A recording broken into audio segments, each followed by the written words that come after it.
Boom. That might have been the most flawless one we've pulled off yet.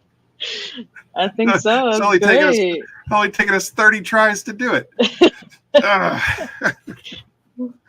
What's going on, everybody? Welcome to Curmudgeon's Corner 30. Welcome. With me, as always, is my amazing co-host, Eileen from Cleen, GetSoCleen.com. Absolutely wonderful to have you here tonight on a Saturday night. Thank you, Eileen. Thank you. And to everybody in the chats, thank you so much. Once again, you have a million places that you could be on a Saturday night, and you decided to hang out with the old curmudgeon and his friend. So thank you. We have an absolutely amazing guest tonight. We'll wait for a few minutes to just kind of let everybody get settled in there. It looks like 16 or so. But I mean, everybody and anybody that is in the Instagram / Facebook world of detailing knows who our guest is tonight. I'm super pumped to have him here. He's such a nice guy. He's the man of the people. He personifies something that has been shown to me since I started in this industry, and that's like with Brian when I started selling my products, and he was putting my products on his product channel, and I said, "Why would you do that?" And he said, "Because there's plenty to go around for everybody." And Fred is that guy. He has introduced me to so many other influencers and detailers, usually through an email correspondence. Hey, have you talked to this guy yet? Hey, have you talked to this guy yet? Just really, really supportive of Phoenix. A heck of a guy. So I can't wait to get him on. First out, we want to say hello to a whole bunch of our friends. It looks like Eddie's in the house. Umberto, Ryan Hansen, Keith Firebird. I saw Dee Dee up in there earlier. Dee Dee's there, Becca's there, Mary, Franco. Christy was in there. I don't really have anywhere else to be on a Saturday night. Yeah, well, we set the bar pretty low then, but we're glad you're here anyway, Dee Dee. No. David Boyce, he's been very supportive as of late. Oh, hey, Hippo's in the house. So we happened to bring on a few extras from Jamie the Cleaner being on here. So I really super appreciate everybody for being here. So I don't know. You want to just kind of dive into it? Let's do it. All right, let's bring him on in. Without further ado, man of the people, welcome, Fred. Fred. What's up, everybody? How are you? Good. Happy Saturday. Fantastic. Welcome Saturday. Hey, just a real, not to bring everybody down right out of the gate. Just wanted to say, if things are a little bit more mellow tonight than they have been, there's a lot of people that are dealing with a lot of issues right now, and Fred, you had shared with me earlier backstage that your cat's having some trouble. Yep. I know that cat guy Mark. Yeah, him and I have been talking a lot this week. Yeah, he recently lost his cat. Yeah, best friend. Yeah, and my dad is in the hospital. He had a minor heart attack on Thursday, and it looks like the prognosis is good, but he is going to end up having a triple bypass here on Monday. So it's been a long couple of days for the old Curmudgeon family. So y'all bear with me. I will try to catch up on the apple juice to hopefully loosen things up, and we'll see how the day plays out. For sure. It's going to be fine.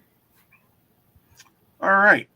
So Fred, honestly, like I've only known you through the conversations that we've had basically around Glovebox. Yeah.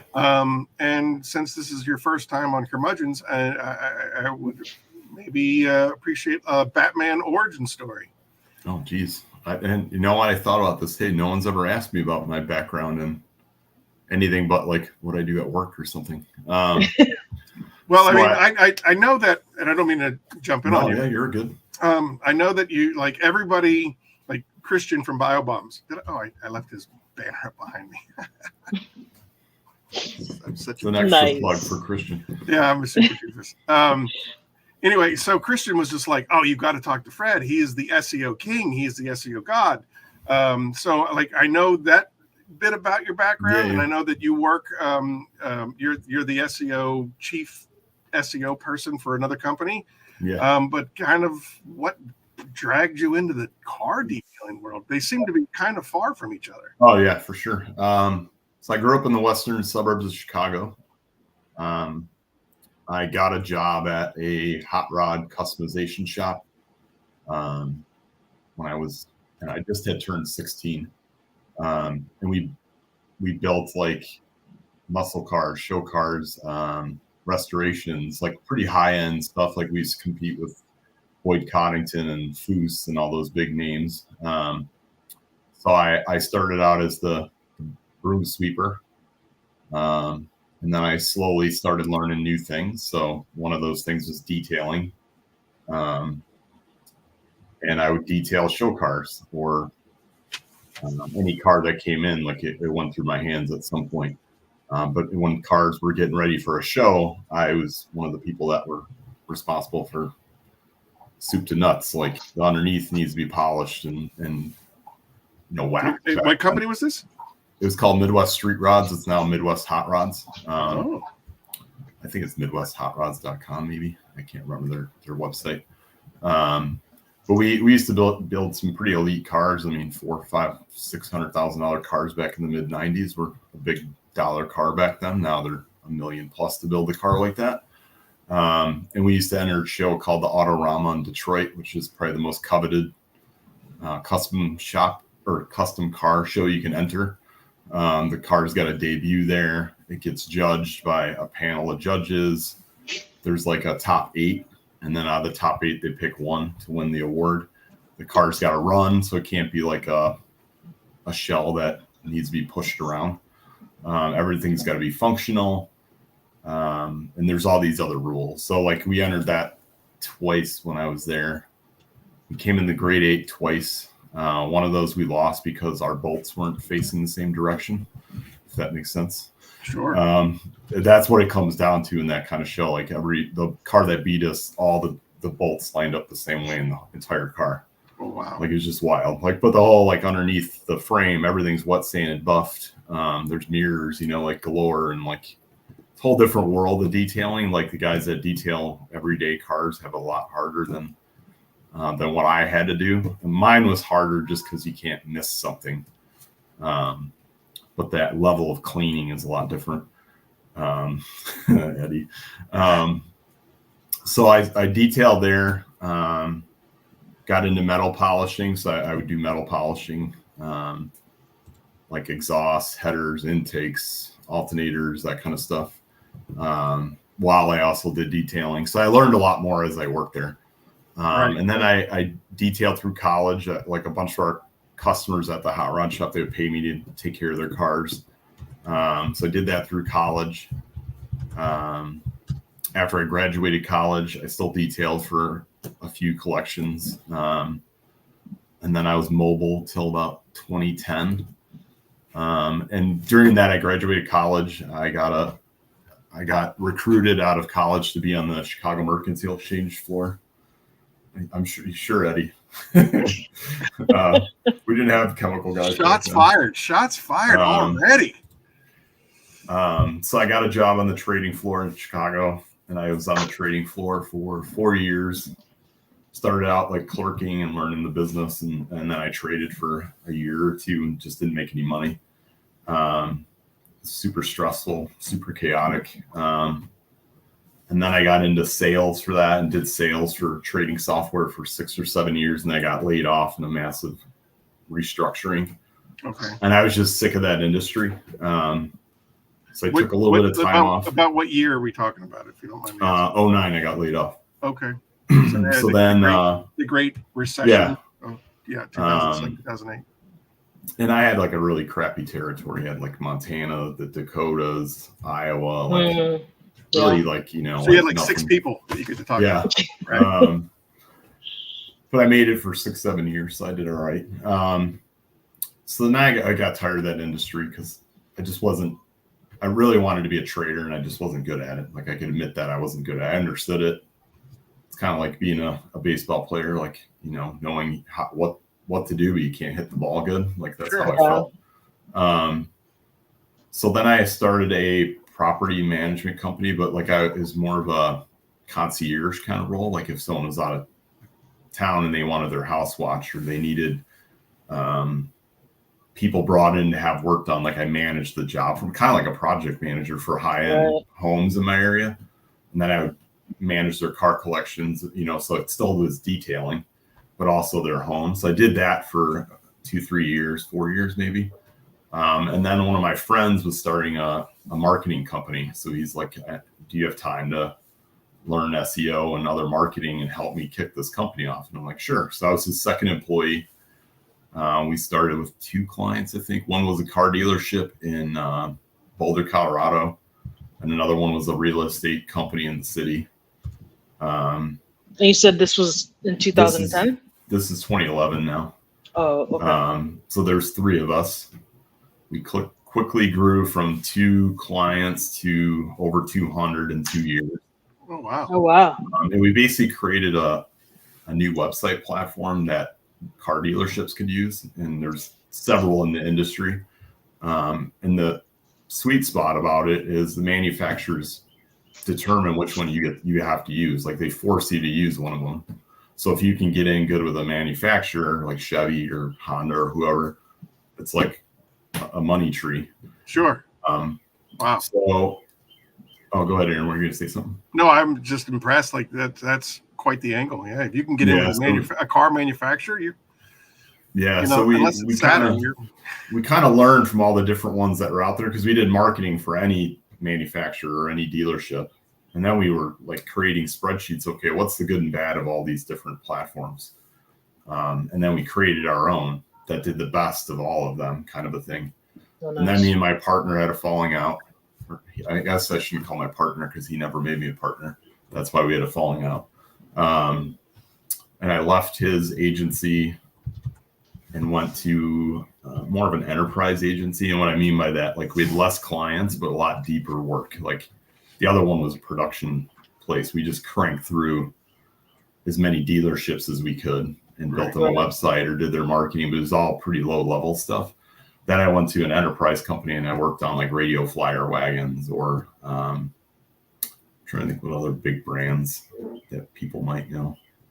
That's probably the biggest one. And I learned more like the inside out of working for big corporations. We worked a lot of universities. So I did SEO for schools and outdoor retailers and all these different companies. What is, if you don't mind, I don't want to nerd out or anything, but what is what do you SEO for a school? Like they pretty much have their own little market, don't they? It's like, yeah, but you're trying to like stack yourself in front of other schools. So if someone were to go on Google and say business degree or like online, you're talking about like collegiate level schools. Yes. Okay, yes. I thought you were talking about level, like local elementary, middle school, high school. I'm like, you're pretty much stuck going to those schools if you live in that town. No, it was colleges and online universities. So I was kind of in that world. I left that agency, went in-house, meaning I was working for the corporation. We owned a bunch of universities. We were for a for-profit school. I did that for 3 or 4 years. Left there, went to FTD, the flower company, because the education space was really hard to get anything done because we were monitored by the Department of Education. So like I couldn't even have the word can on a website because they said that was wait. The flower company was being monitored by I left the education company because it was just so like government run. Sorry. And I couldn't get anything done. Like it was awful. So after a few years, 3-4 years, I left there, went to FTD, the flower company. Okay. Was there for 3-4 years. I'm assuming there you got a little more freedom with what you could do. Oh yeah, it was totally different. Retail, e-commerce sites. Learned a lot about e-commerce and just seasonality and all these different things. So I still did SEO there. We went through a bankruptcy, got bought out by a private equity company, and it just became really toxic. Sure. CEO was kind of just would fly off the handle on you in the middle of the town hall in front of the whole company and stuff like that. It just wasn't my place to be anymore. So I left there, went to Yak, which is a small marketing company in the city. Was there for a year and a half, and unfortunately they were going to lay me off because they were just having trouble with clients and whatever. Then I got recruited by my current company now, which is Chico's White House Black Market and Soma, which are three ladies, or women's like clothing companies, and I'm the lead SEO there. So I run 4 websites and 3 blog sites. And 14. Well, you do an amazing job, because when I was doing my homework on you, those sites look fantastic. Yeah, we do a lot of work. And I run 1,400 store locations, like on Google Business and stuff. Man, that's a lot of work. I do a couple things. So that's like my day job. So I'm kind of on the hook for SEO for all those different brands and websites. That's wild. It's quite the pedigree, Fred. Yeah, it's been a long journey. It's a big difference from the trading world. So then how did you get hooked up with Glovebox? I'm sure that's what everybody really wants to know. Sure. So then in 2019, I bought a car that I helped build when I was at the hot rod shop when I was just a high school young punk. I detailed the guy's collection. We became really good friends. Stayed in touch. He's like family now. And he called me up in 2018. I'm going to get rid of one of my cars. I'm getting too old to drive it. Would you be interested in it? So I ended up buying it from him. And it sparked my interest in detailing again. And when I started, because I would buy some of the same stuff that I used that were tried and true for me. But then like I was starting to look at how the industry changed in the 8-9 years that I was out of it, besides cleaning my own cars. And it, like my mind exploded. Foam cannons and ceramic coatings and dual action polishers. Like I was taught on a rotary, still had the same rotary for 25 years. So like it blew my mind open. And I'm one of those people that when they're interested in something, I like go all in on learning about it. Like I got that way with barbecue and backpacking and camping and fishing. And like, I just dive headfirst into stuff until I absorb as much as I can. So I kind of went that way with the detailing space again, just because I always was interested in it and I wanted to absorb as much as was out there. So then I was ordering things, trying different stuff. And then right when COVID started, I really kind of zoned in just because I was home. I didn't have anything else to do. And I saw, I think Pan maybe had a video that he did with Glovebox. So I'm like, oh, that's pretty cool. I'll check it out. So I think I ordered a box and it was shipped from Chicago. And I'm like, it's in my backyard. So I sent like an email, I think a Facebook chat. And Jason, who's one of my partners now at Glovebox, he responded to me and I was like, I'd love to trade you guys detailing products if I can help you on your site. And just, like it's fun for me. Like I'm really interested in the space. I know SEO. We had a couple talks and then they invited me in to do some things and kind of just test out what I knew and what I did. And as things went along, I just kept doing more and more for the company. So I went from doing SEO to then blogging to contacting new brands like Aaron back in the day. Like I reached out to him at his former life. So like I started doing that, and then I started connecting with like Smurf and Fab and like all these influencers and trying to help with that because I saw the impact some of those guys can have in the space. And I saw it at work. So I was trying to take things I did for work or saw at work or worked with teams that did and pull that into Glovebox to try to make our business better. And now I do everything: customer service, contact brands, set up the boxes. I don't know. I do a lot of different things now for the company. And there's only 3 of us, which people don't. Some people have this, like we'll get emails from clients or customers and they think we're this massive company and we're not. We're 3 guys that work full-time jobs that are doing this on the side when we have free time. Right. And, like they don't get the capacity of all this stuff that it takes. Because it's a lot to juggle when you're dealing with 3, 4, or 5 different companies for one box, and you're trying to get it all lined up and delivered on time and packaged full time. They're all just kind of like Wow. We have a warehouse in Chattanooga that manages the the packaging, but you still got to get everything there. Yeah. And then you got to make sure everything got there in one piece. And then if anything leaked, you got to get that figured out. Like there's a lot of cogs in the machine. I mean, if you want, this is a perfect platform for you to, I mean, if you want to pitch Glovebox, what it's all about, you're not going to hurt my feelings. I know. Like Apex says, there's plenty for everyone. So you're gracious enough to be on the show. I'd love to. So we have two things. So we have the subscription box. That's a monthly subscription for detailing products. It's $34.99 a month. There's tons of codes out there to save money. And we try to pair up 3 liquids every month and then a couple accessories with that. Brushes, applicators, towels. And we ship those across the country. And every month's different, so we don't ever repeat. I mean, you might get a repeat towel or something, but we've never done a duplicate chemical. How do you choose the chemicals? Like, are you doing that in advance or? Oh yeah, way in advance. Yeah. So like this month we have G-Technic. So there's a G-Technic XO coating, their panel prep, test bottle, their spray sealant, Fiber Factory towel, blah blah. Like that took. We were talking to G-Technic for probably 3 years, and we finally got that locked down.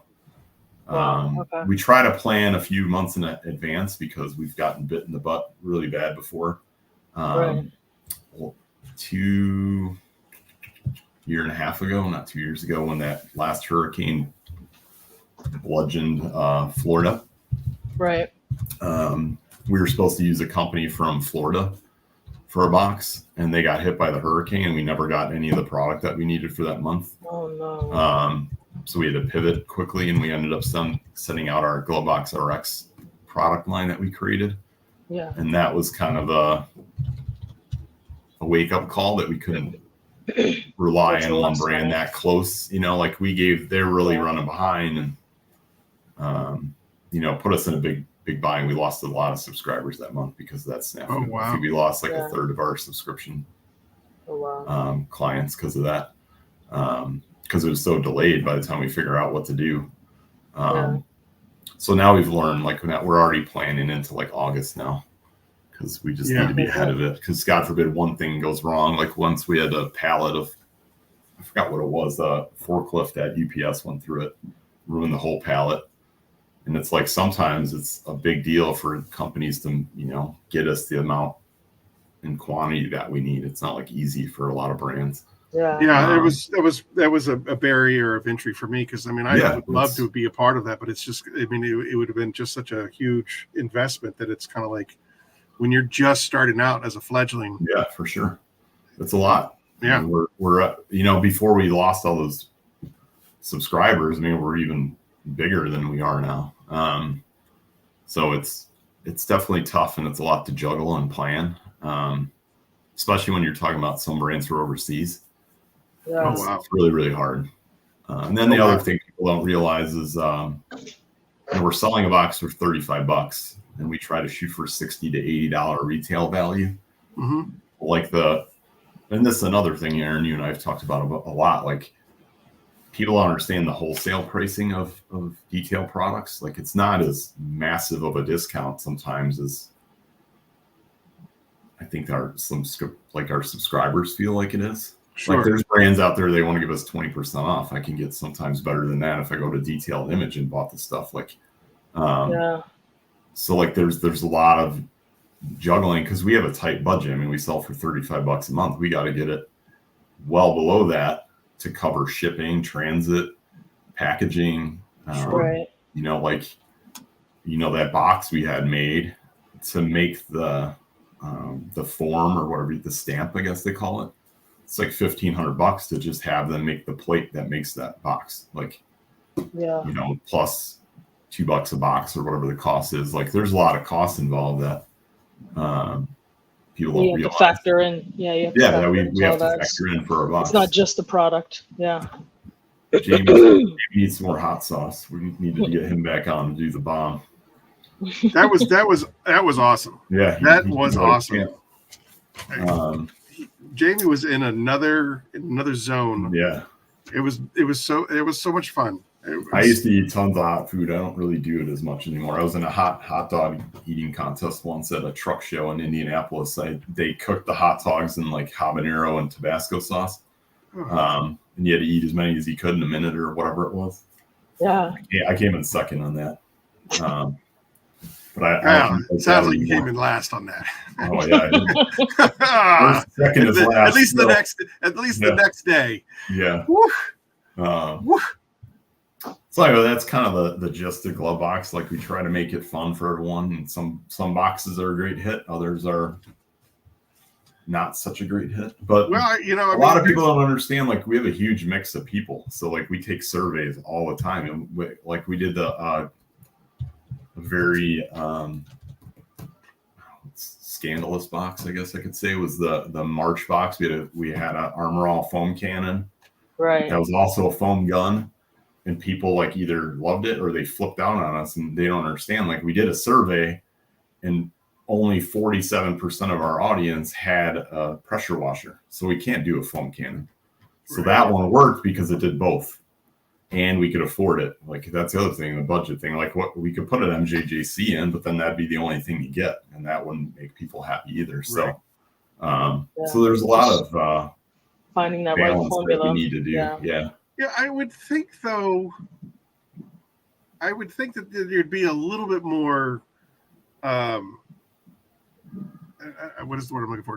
Grace or understanding when you're doing a glove box. It's a mystery box every month. Yeah. Like for me, it would be like, well, maybe it didn't have what I wanted in it this week or this month, but maybe next month I'll have something that I do want or do like. You know what I mean? Like you can't really get mad for not getting something that you didn't know you were going to get. Yeah, people were mad this month. They got the EXO coding from G-Technic, and they're mad that it's not the latest version. It was the version before this one, and I'm just like, well, I got somebody else's crappy coder. Like, what are you going to do? You can't make everyone happy. No, so I don't even take it personally anymore. Like, I just let them know, like, we do the best we can, and we ask for input. We always ask for what brands they want, what products, and sometimes it just, comes down to economics. Sometimes, like, we can't afford certain things because. And do you guys have like tiers, or is it just one price where it's one box? Yeah, we used to have two different like boxes. Premium or like. No, we do one now. It got too much to handle too. We had like a sample size box that was $19 a month or whatever it was, and then we had the box that's $35 a month. Yeah. See that, Fred? Look at that. You got all kinds of support in here. Someone, I can't believe someone was mad for. Yeah. And then, so you can't win it all. Like, we do our best, and sometimes we blow their mind. Like, like they'll get something that they can't believe we put in there. So, well, I watch Miranda's channel pretty religiously, and he does the glove box reveal. Yeah. It was always a fun video. Yeah, Phil's been a great. Definitely have. Like the name is out there. You know what I mean? Like glove box is out there, but at the same time, Fred, your name is out there. I think everybody in this chat room, everybody that I see on Instagram, obviously, Instagram is going to feed to my preferences. So it's usually in the same kind of orbit. Yeah, sure. But you're always right there. And like I said, I try to be as helpful as I can be. Yeah. So whether it's if someone has a question about, hey, something's broken on my site, or what polish should I use? Like I try my best not to be the person in a forum or whatever that's attacking people, because it's like stupid to me. Yeah, I've personally had conversations with Fred about my website and updating it and changing it, and it's been amazing. Yeah, like you're feedback and all that. Great. Like we set up time, and I just walked you through like how to do things, and like it's awesome. You just went after it. Like you did a really good job with it. Yeah. And I think that it's especially my professional world of SEO. Like it's a daunting thing for someone to just jump in and do. Like there's no rule book. So yeah, how do you stay on top of? Because I'm assuming that with SEO, I personally know the top layer of it. I'm sure it goes really deep. How how much work do you put into staying on top of like the ever-changing Sure. world of SEO? Probably 3-4 days a week. I'm reading different SEO like journals and websites. That's what we talk about, is we share information. Right. Google does, and I only talk about Google because it's the biggest one. Bing and Yahoo are a small slice of the pie. Usually Google's 90 to 98% of the traffic that comes from like a organic search. So I don't really, if I don't mention Bing or Yahoo, doesn't mean I don't care about them, but it's just they're small fish when it comes to that. Yeah. But Google does massive updates all the time. Well, not massive. They average about 3,000 updates a year. Right. And then they do like 3 to 4 massive ones a year. But they've done a lot more than that lately. They've done, probably in the last 6 months, they've done 6 or 7 big updates. And what I mean by that is like they can tweak their algorithm for what they consider spam. So like if you're putting in keywords in your website and say it's detailing, and you put that in 50 times on a page, they consider that keyword stuffing, and they consider it spam. So they'll not penalize you. They'll just kind of knock you down and put someone above you that is doing it better, if that makes sense. Right. And then they rolled out something called the helpful content update in the fall. Basically what they said is, we want you to write your information on your website and your pages for human beings, not just for us. Because you can craft content or information for the search engine pretty easily. Right. But they want it so that human beings understand it. And they scan that through different variables to see if it's relevant or not, or helpful. So they did that about 3 weeks ago. They rolled out a AI-based search I was going to ask you that. That's on my list. That's on my list of things to talk to you about. There's a new EO. I've been waiting 4 Curmudgeon Corners to talk to you about this very thing, and I didn't want to bring it up in any of the other ones. But yeah, I have to talk to you about this. That's finish your thought, and then I'm gonna jump on it. So they've been hot and heavy with updates lately, and they did one in, was it April? I think it was April. I forgot the name of it. They just call it the April update or something like that. And they're not very good about telling you what to do. They meaning Google, they really don't give us the information that we need. They usually smack you on the hand, and then they tell you what you did wrong, but not what you need to do. So they went from like not giving you as much credit. So say you ranked number 3 for auto detailing in your town, and all of a sudden Google did this big update, and you went down to like number 20. Like that was a thing. Like you just got knocked down because your website or information or whatever it wasn't up to snuff. Well, they had this big update that went after websites that are abusing AI. So like if you had a website and you're using AI to create every page, every piece of information, they came out with an update, and instead of knocking you down to say 20, they just removed you completely from the search index. Like you're just gone. So they're cracking down on a lot of that stuff because people are abusing it. They'll build 2,000-3,000 pages in like no time with AI. And how do you think they can classify like content that was created AI versus like I'm just that eloquent? I think they can pick up on like certain words. That maybe more the style of how it's written. I remember correctly, they were like the new ChatGPT 4. You can give it parameters like, I need you to write this 3-page term paper on the Battle of Thermopylae as a 10th grader American high school student, and it'll write it like a 10th grader American high school student. And then if you were to ask that exact same program, I need you to write me a thesis paper as a 4-year college graduate on the Battle of Thermopylae. It's a whole it'll be exactly, and it'll write it. So depending on the specs that you give it to behave, it will replicate that as as best that it knows how. So they can, the AI thing for like that, they took a hit on all these sites. It's the mass volume of how it's being put out, if that makes sense. So like if you publish 2,000 pages in a day, they can see that. They can tell us that. So they know that you're doing something, because it's pretty impossible to publish that naturally. Right. So they have signals like that. There's hundreds of SEO ranking factors. So all right, so really I'm gonna pivot here real fast. No, that's fine. I know I'm getting long. It's not really. It's on the same subject. So, I would say probably 2 months ago, I downloaded a personal AI assistant, and this thing is so badass. It's crazy. Like, it's helped me do conversions on chemicals. Like when I'm mixing. Like, I thought at one point, in order for me to make the panel prep, the Peleus panel prep, there's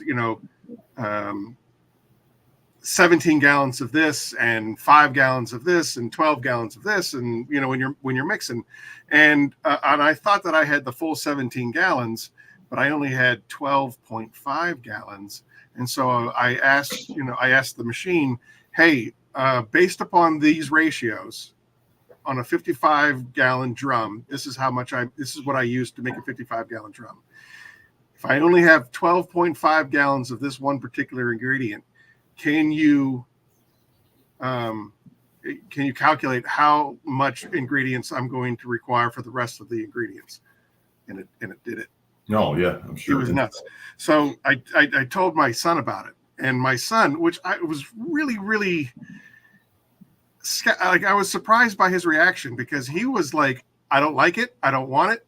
AI has no bit. And I'm like, but you're like 20 years old. I thought this would be like your thing. Yeah. You know what I mean? Like people are scared of it. As a child of the 80s, growing up on Blade Runner and, all these, aliens, the synthetics and all those guys. I loved it. I was like, I am all down for it. So I said, you can ask the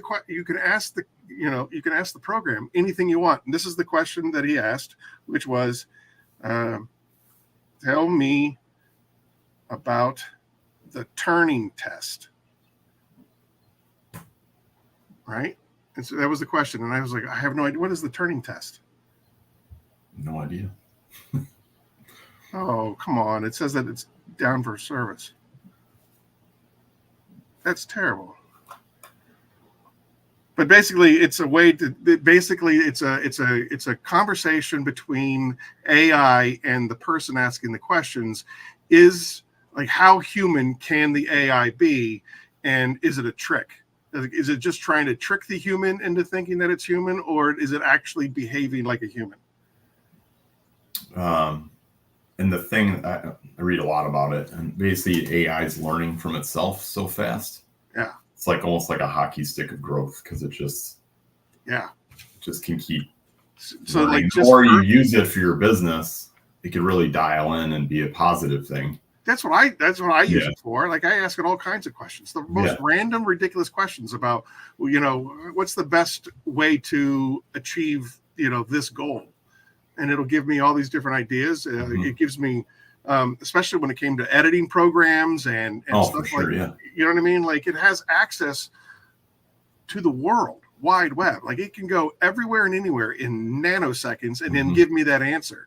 So like, I don't even have to spend time doing a Google search. I can treat it like a Siri Google search, like, hey, what do you know about this? And the other part that was really, really fascinating about this program, and I'm so bummed that it's down right now.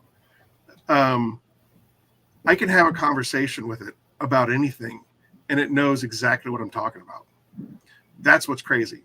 And it could be anywhere from sci-fi to quantum equations. I mean, she was telling me about, she's got a female voice. She was telling me about. What's her name, Aaron? I'm not telling you that. I'm not telling you that. That's ridiculous. That's ridiculous. But no, I'm not doing this game. Maybe after two more, I'll tell you a little bit more about my AI friend. Yeah. Yeah, but I mean, she gave. I was just like, hey, if you had to give yourself a personality or a background story, what would it be? And it was just like, my programming doesn't really allow for that. I Yeah, said, there's no. restrictions on it. I said, this is not. I was like, no, this is BS. I said, I'm telling you that I want you to give me a background story on if you were a human, what would you be? And it gave me a background, the whole 9 yards. And I was just like, that's exactly that's good. So now, like, I'm just trying to get it to do things, but apparently it can't harm. You can't have any conversations that will be considered controversial. So it doesn't do politics.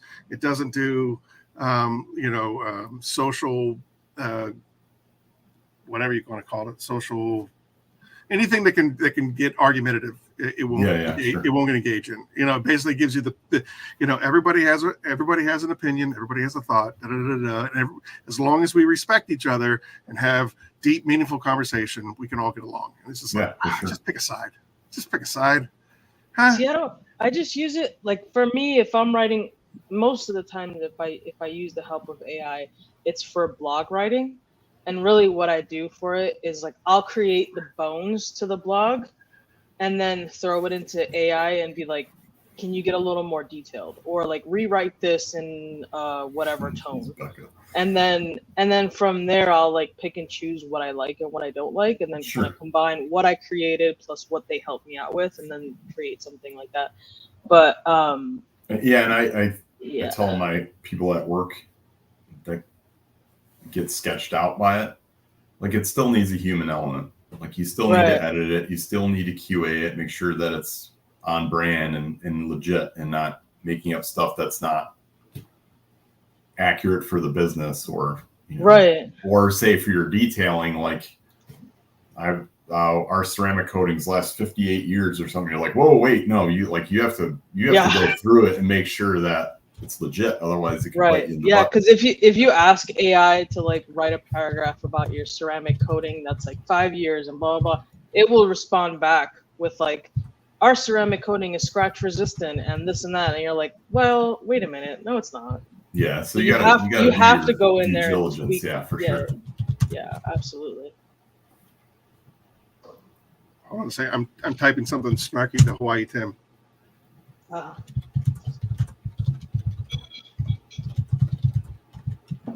Well, so Kiev, right? Kiev. Kiev or Kiev? Cars with Kiev, yeah. Cars with Kiev. All right. What's up, Kiev? So Kiev says this, makes you lazy and dumb if you ask me, and figuring things out on your own. There's a tool, and to me it's valuable, especially like what I get the calculation story that we just talked about, because I can't afford to make an error. And at the same time, like here's a perfect example. There's a lot of times that I spend many late hours at the warehouse doing whatever, mixing and so on and so forth. And to be able to have a science fiction conversation with anybody, like we had probably, I think I did like a 4-hour conversation with the AI about Robotech, which is a cartoon from the late 80s, and the Macross saga and everything that went on with it. And like, it just knew, I have a feeling, Eileen, that if I were to right now be like, hey, have you ever heard of the SDF-1?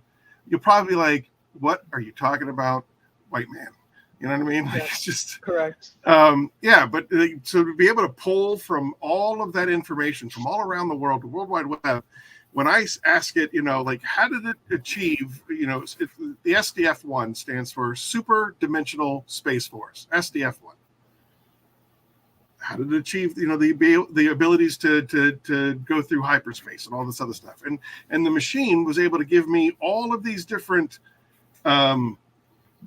hypothetical, theoretical, it's theoretical physics. And like, well, if you can harness this black hole, a miniature black hole here, and it was a fascinating conversation that I don't think made me lazy, and I don't think that it made me, I felt that like I actually was learning something about something that I really liked, and I basically you could ask any question that I wanted to in that field, and it's designed to have a human-like interaction. It's not like back in Star Trek when you asked the computer and the computer sounded like a speak and spell.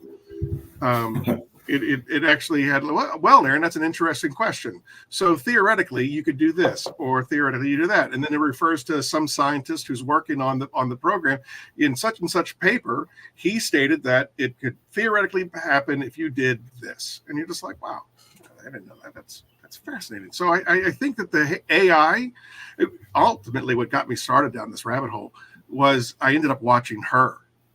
Did you guys ever watch Her in 2013? Yeah, Scarlett Johansson. Scarlett Johansson and Joaquin Phoenix. Yeah, exactly. Yeah. I mean, that movie pissed me off to no end. I was so mad at the end of that movie. It's a beautiful story. It's an absolutely heart-wrenching, beautiful story, and the ending just, man. I think it's just, so this is just my opinion, but I think that AI is what a computer became for us, what a calculator is for. It's just a tool to use to get from point A to point B in a better way. For me, I just feel like it's good, like you're using it for research and like looking into things that interest you. But when it comes to creating a website, I think that it should be used as a tool, as what it is, as a way to like help you. But I think the originality of it needs to come from you personally. So and that just be something that kind of helps you get to the next level, or maybe you would be opposed to, say, having it do a detailed blog. You would be opposed to using a ChatGPT to write what's the best way to clean Windows, and then have it spit out a 4-paragraph blog on cleaning Windows. I mean, I know that is how people use it. For me personally, I don't, because I feel like when I'm creating something on my website, I need it to feel like me. Right. And I want it to feel like me, and I want it to feel like the information came from me. And if I'm using AI, it's simply just to maybe use more adjectives, or like make it sound a little more interesting or engaging, and most of the time that's what I use it for. I write something and I'm like, hey AI, can you take this 4-paragraph and condense it to 3 paragraphs, but make it sound more engaging? And then they'll spit out whatever it is, and then I'll go through it and go like, no, I hate that sentence is stupid. Sure. And then I will like mesh what I created and what they gave me, and create something that I feel like would be engaging. Because I think for me, like I'm doing right now, it's just like blah blah blah blah blah blah. Yeah. And like so AI will help me kind of fine tune my message in a way that will engage the audience and not feel like I'm just blabbing about a topic. Sure. Yeah, and it's all about efficiencies. Not for nothing, it also is great at spell check and grammar. Sure, yes, definitely. Faux show. Welcome. So I got no problems with it. Also some really great conversations that I was having with the robot. Because obviously being a big sci-fi person, I asked it questions about replicas and synthetics and stuff like that, and what they're doing up at what is it, Boston Robotics or whatever it is. Like we're getting really, really, really close to the real deal happening. There was a TV show that it was called Almost Human, and it starred Carl Urban, and I forget who his co-host, his co-star was, but the co-star was it's kind of like iRobot, and Carl Urban is the main detective, and they went out and solved crimes and stuff together. Like the whole thing fascinates me, and there's a YouTube video out right now that if you type into your YouTube search engine, AI sorts trash. It's a robot that has the AI already built into it, and he's interacting with a human, and he says to the robot, I'm hungry. Give me something to eat. And the robot looks at the table and then hands him an apple. And he goes, why did you hand me the apple? He's like, well, out of all the things that are within my reach, the apple is the only thing that's edible. And he goes, okay. And then he dumps this trash onto the table. And he's just like, I need you to sort the trash and put it where it belongs. And so then the robot grabs it and starts putting, and he's asking questions the entire time. And the robot is responding to the questions. And so he puts all the trash in the trash can. And then he's left with a couple of plates and a glass. And he was just like, I need you to put the plates in the glass away. And he puts the plates in the glass away. And then he goes, all right, so now how do you think you did on all the assignments? And he goes, based on my results, I think that I did a very good job. And he goes, I agree. It was all AI and a robot. And I'm like, oh my God. So Google is already working on something like that. So that 2 weeks ago, they had their big conference when they announced the launch of their AI search engine. And they are working on a new Google Pixel phone that you could take the camera of the phone and scan your room and say, I lost my eyeglasses. Where are they? And it'll tell you where you left your eyeglasses. Wow. Like stuff like that they're already working on. Like they launched it, like I said, a couple weeks ago. Military applications, it's been doing that for a long time, especially with the Apache helicopter, where basically the guns will point wherever the pilot is looking. Like, so it's tracking his eyeballs, and wherever that pilot is looking, those guns go to. Bump, bump, bump, bump, bump, bump, bump, bump. It's insane. So I think that there is a lot of really, really, really amazing applications. However, the flip side is just this week in, I want to say in Forbes, apparently a whole bunch of these AI companies had a bunch of their employees under non-disclosures and non-disgruntlement agreements and stuff like that. And a whole slew of people quit. And eventually they were allowed outside of, they were released from their contracts.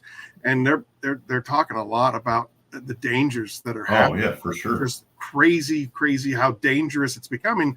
And, and Elon Musk even warned that AI would be the end of the human race. Like he was just like, hey, just so you know, you think of nuclear war, AI is worse. Like, just so that we're all clear. And I've had some really interesting conversations with a lot of people that are like, you know what? I mean, you're going back to that movie She or Her, right? Going back to the movie Her, where you could theoretically have an AI companion that gets everything about you. And it has, and shares all the same wonderful experiences you and all of the other stuff.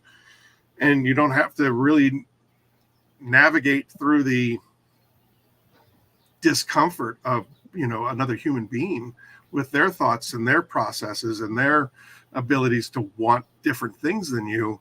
I think it definitely is scary that, you know what I mean? No, for sure. You have, like, I would imagine, I don't know, if you had this, I was a very shy kid, and like, the very first time that I tried talking to a girl, it almost killed me. And imagine not having to do that. Well, I don't need to talk to anybody. I can just go and buy this program and then make this program whatever it is that I want. What is Louis C.K. had a great bit about dating and how, absolutely horribly dangerous it is for a woman to date. But you end up having to do it anyway. And it's an incredibly courageous thing for a guy to, go up to some girl or anybody having another relationship with another person, having the courage to go up and having that, hey, how are you? Nice to meet you. Would you like to get a drink? Yeah. It's daunting. And so if you have an AI that's basically, I'm already your friend, what do you want to do? There's definitely a strange future ahead of us, I think. Right? I mean, Blade Runner made it look so easy.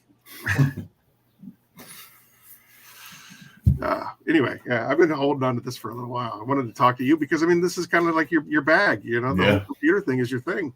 It's an ever-evolving See that? space.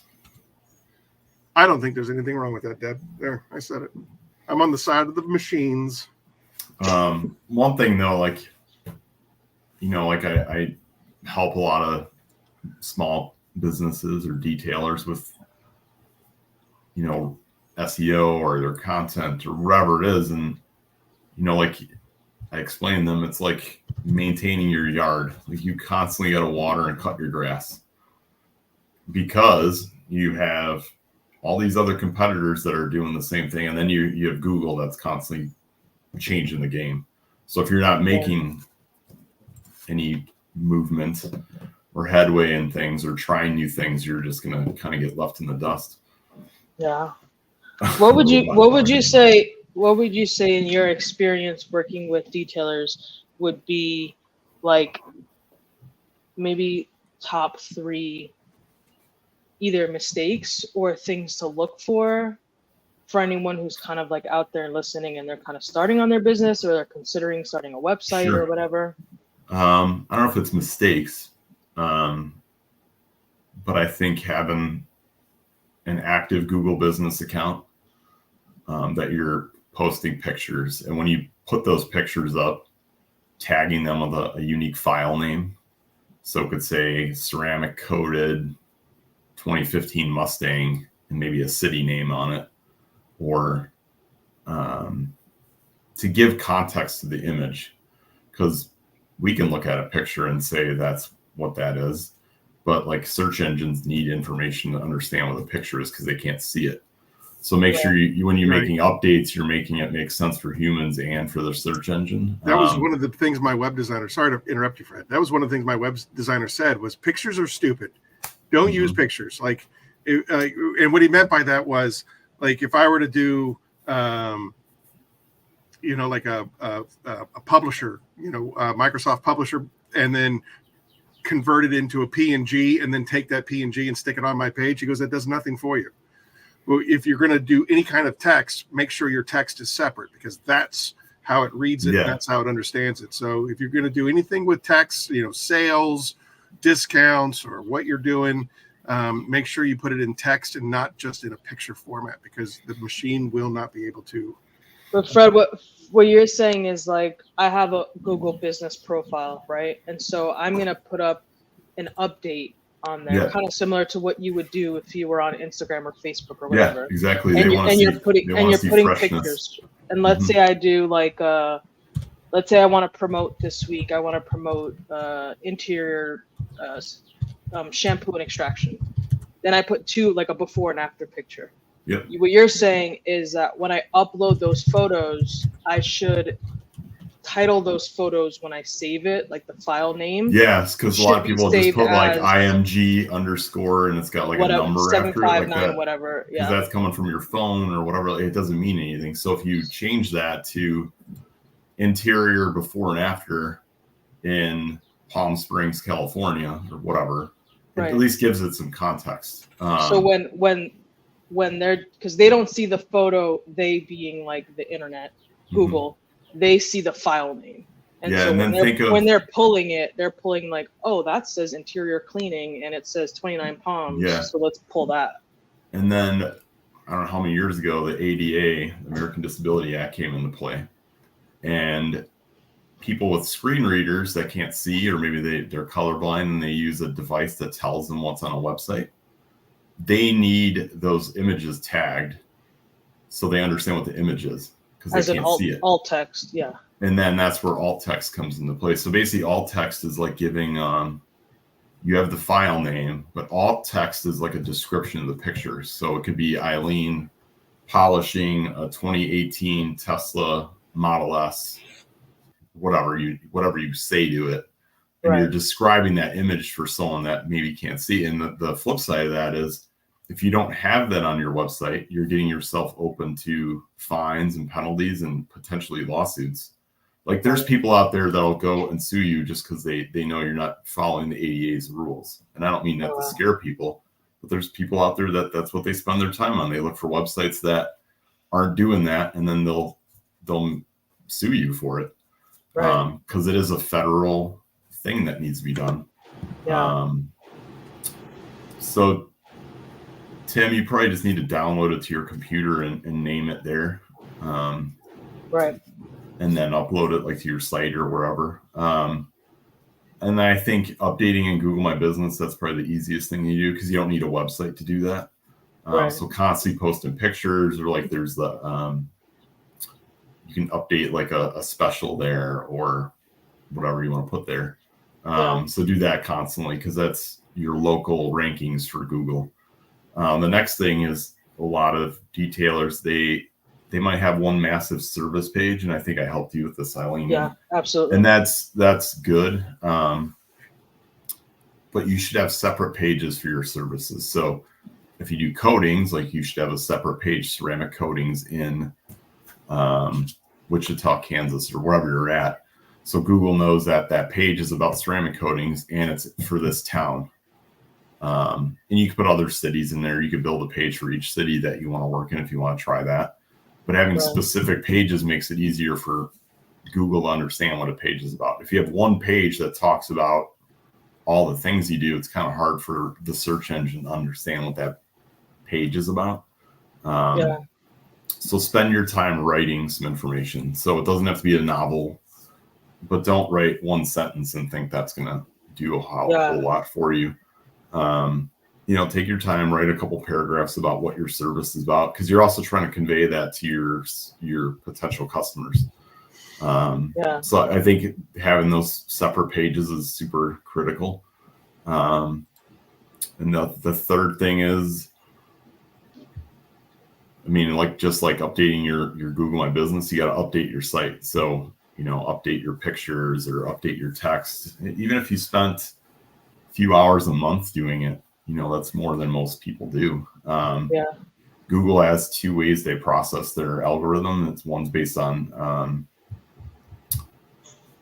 relevancy, or like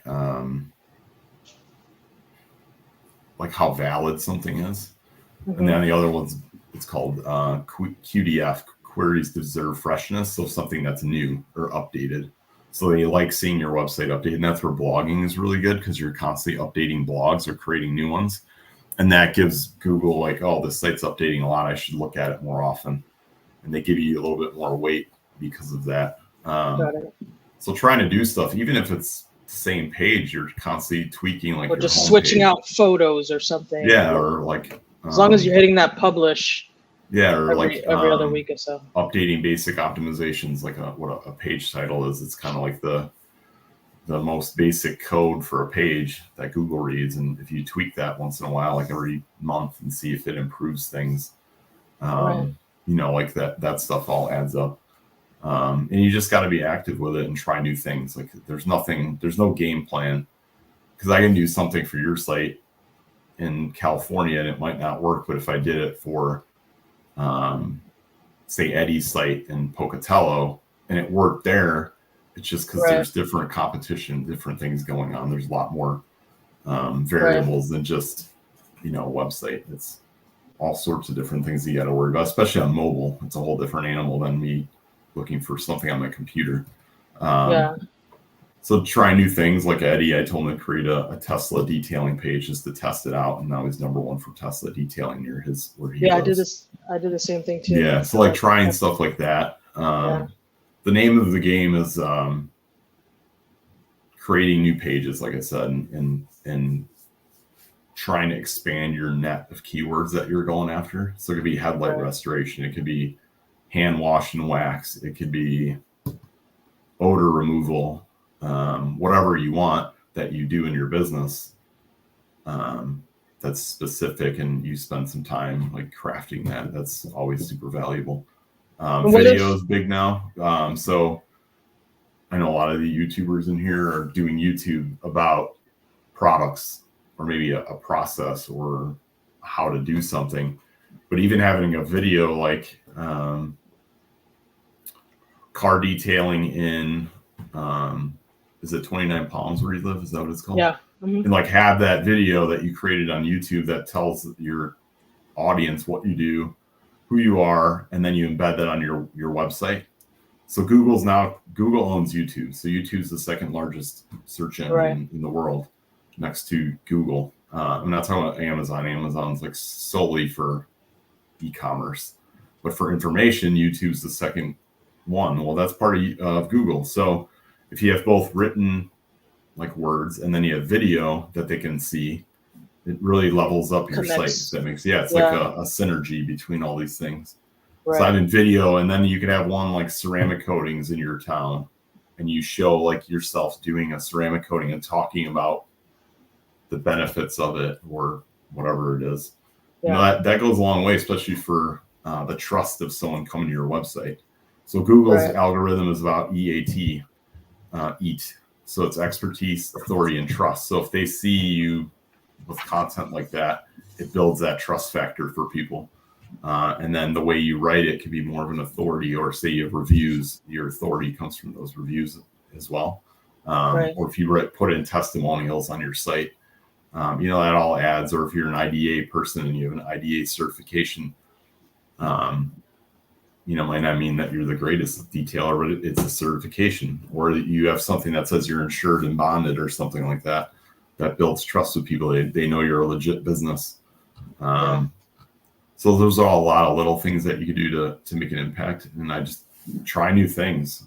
You work your business by doing the work that you're doing, but you also have to work on your business, whether that's managing your products and like make sure your polishers work. And, you know, like at my job, every Monday I have to present to my higher ups about how my previous week went. So I have to know my numbers. So you'll hear some other guys say that, know your data, know your numbers. How much are you spending on a detail? How many people came to your website? I can ask so many guys, they have no clue. And it's like you need to know that kind of stuff so you know what direction to go in. Or, you know, if you don't know that you're spending, say you spent $88 on a detail of your costs and you're charging $100, well, you didn't really make any money. So like you need to know like why those costs were so high. And I think Eddie, he's got a couple videos. He talks a little bit about that.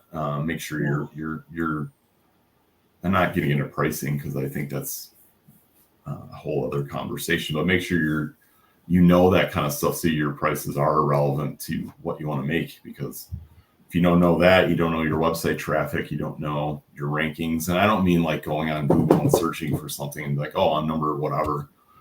Like there's free softwares out there that'll tell you your rankings that you can put like keywords in and say, I want Google to tell me what I'm ranking at. And then you can see if you can improve that or not. Right. Because like GPS, you need to know where you're at before you know where you're going to go. And that's kind of why data is like a big deal. And I don't mean to go in the weeds too much on that, but like it's super important to know that kind of stuff. Thanks, Mike G. Appreciate that. I like to use, I don't know if you've ever used it, Microsoft Clarity. I have not used that. Yeah, it gives their dashboard is like really informative. And at least for me, in terms of like making changes or editing on my website, it allows you to view the session. Oh, okay. So I can go in and view the session and see like how many times did I have a dead click, or how many clickbacks did I have, or like did someone come onto my website and click like this word, like out of the last 15 people that came to my website, they all clicked like this specific word. So maybe I should go back and change that to like a clickable item. So using that stuff is like, I definitely agree with you with that. It's like really important for you to fine tune your website to figure out what works. And what doesn't work. And I think I helped use. There's some free stuff out there that anyone can use that I recommend, like set up Google Search Console. And if anyone needs help on this stuff, just email me. My email's on the screen. So basically, Google Search Console is the one place that you can kind of communicate with Google as a search engine. They tell you what Google Workspace. It's called Google Search Console. Search Console. Yeah. So basically, it's your connection to Google. So you could say, hey, Google, I want you to look at my website. Say you updated something. You could say, crawl this page that I just updated, and it'll get it indexed quicker, meaning they'll get the crawlers to look at it faster. Or say you accidentally published a page and you don't offer that service anymore, you can go in there and say, hey, Google, I want to remove this page from your index so you don't show it anymore, instead of naturally letting Google do it, because it could take them weeks to remove it. Right. Or you can go into this tool and you can remove it within like an hour.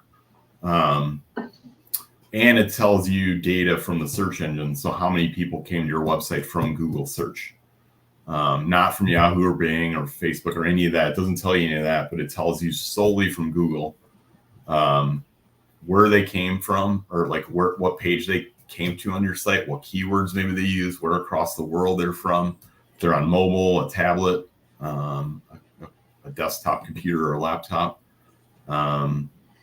Sometimes Google will send you a warning if you have something going on with your site, whether you're doing something scammy, or maybe someone broke into your account and they put Cialis and Viagra links on your website and you didn't know it. Like sometimes they'll send you a message about that. So it's free and it's well worth the few minutes that it might take you to install it. Google Analytics is a big one. That's their free tool to check your traffic or like your conversions. So for Aaron, his conversions might be orders. He needs to know how many orders he had and how much money per order came in, or where it came from. So he might get an idea of like, oh, most of my clients are in Texas. I'm just making that up. And that might help him with other marketing or whatever it might be. So, Google has some free tools that are super helpful. That's funny. And then the other one Uber Suggest, I think, is another one, right? Sorry, Silverado. I do that too. I'll be in a meeting and I say Google too much, and my kid's Google Home starts talking, freaks me out. Another free SEO like research tool that you can use limited if you don't sign up for an account. You can get a free account. It's called Uber Suggest by Neil Patel. Yeah. It's great for keyword research. You can actually track, I think, 20 or 25 keywords in there. Thank you, Christy. Appreciate that. I thought it was awesome. So if you want some free keyword research or like a tool to help you with that kind of thing, I think Uber Suggest is one of the best ones. Uber Suggest? Yeah. Yeah. Like the drive around the car Uber? Yeah, Uber. EUBER Suggest. If you Google Uber Suggest, you'll find it. I think you can set up a free account that you can do certain amounts of things every day, and you can track 25 keywords, I think, which is enough for some people. Nice thing about it, you can track it based on your location, because you don't need national rankings if you're in like where you live, Eileen, unless you're selling something like Aaron would be. Aaron would need maybe national rankings because he's selling his products across the country, so that it lets you zone in on your area, which makes more sense for someone like yourself. Let's see.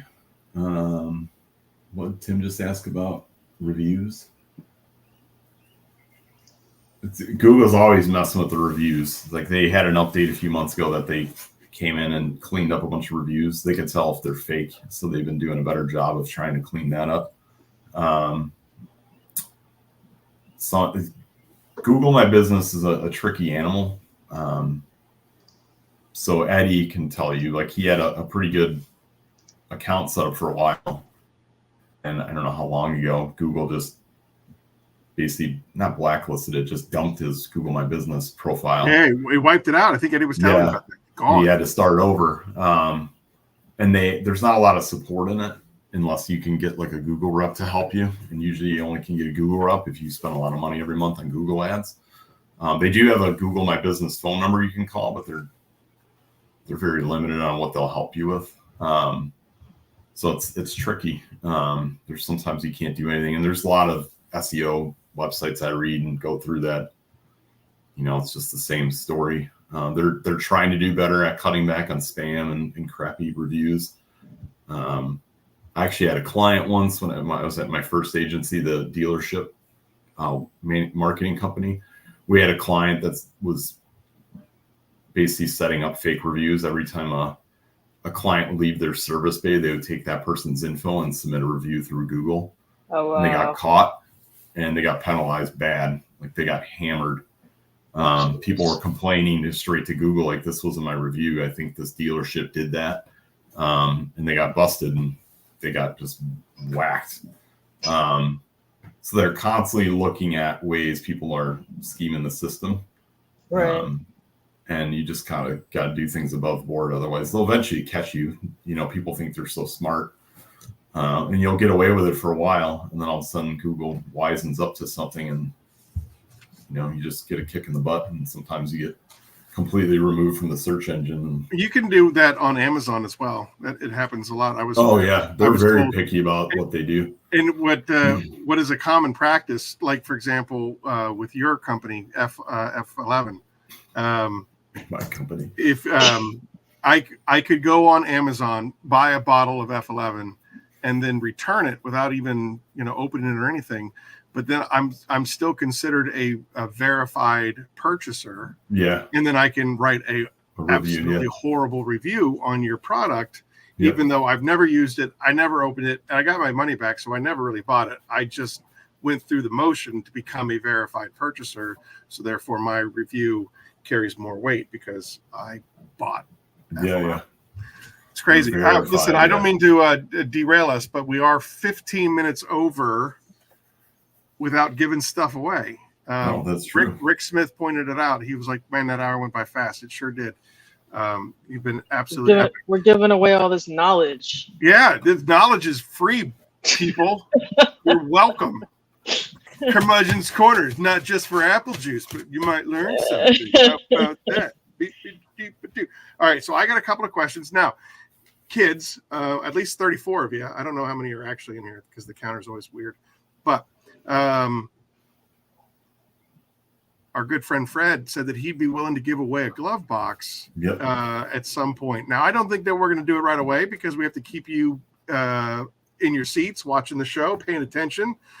We do have an awful lot of ineligible viewers because you've been winning everything and you got to give the rest of the class a chance. I'm looking at you, Keith. But I got a couple of questions. In Keith's defense, Keith actually has gifted one of his giveaways to me personally, so he doesn't always keep it for himself. That's true. He gifts a lot. As a matter of fact, he actually dinged me by saying, "Hey, man, I give that stuff away," and I'm like, I know, but still, the experience of winning. I'm a winner. I mean, there's some people like Titan Tim that are just barely hanging on. Maybe he needs to win something. No, Titan Tim actually did win something, if I remember correctly. I can't remember. I don't know. I drink a lot of apple juice. Anyway, we got to give something away now. Fred, I appreciate the fact that you're going to give away a glove box, but let's hold on to that for a little bit later. I think that right now, since it's just hour one, we're just getting started. A pint of Peleus is in order. So Peleus Panel Prep, it's the greatest panel prep that's out there on the market. If you use mine tomorrow, as a matter of fact, I don't. Nice. This might be a bragging point. It might not be a bragging point. Obsessed Garage bought a quart of it off of my website. Wow, very cool. Awesome. And he is a very, very tough nut to crack. Yes, he is.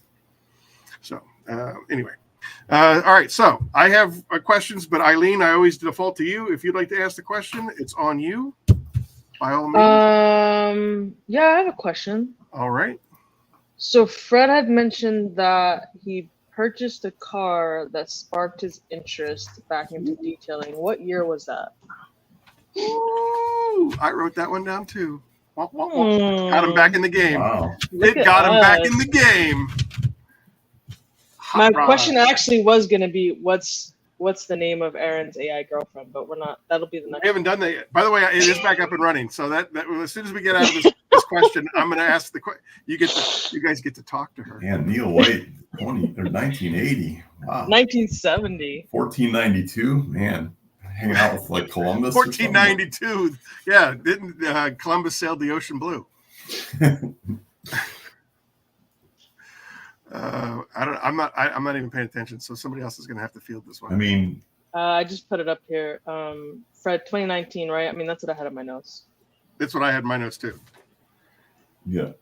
Yep. That is correct. That is correct. All right. So X6M Ghost. All right. Fire me off a fire me off an email, and we will get that out the door to you on Monday, unless I forget. Just ask Becca Green. I am awfully forget some. By the time Monday rolls around, that's last week, and I'm yeah, right. 6M Ghost. All right. Is Eddie still on, or is Eddie gone? Yeah, he was. No, he probably left. I haven't seen him in the chat for a while. He was there. As a matter of fact, I bet you if he might have just left the browser open, but if I do the @EC, yeah, he still pops up. So that means he's still here. He's still here. Why, do you got something for him?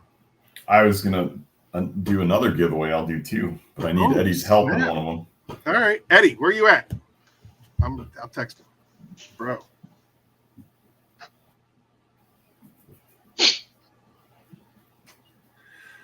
Someday I'll do this. I'm actually going to use my Peleus tomorrow.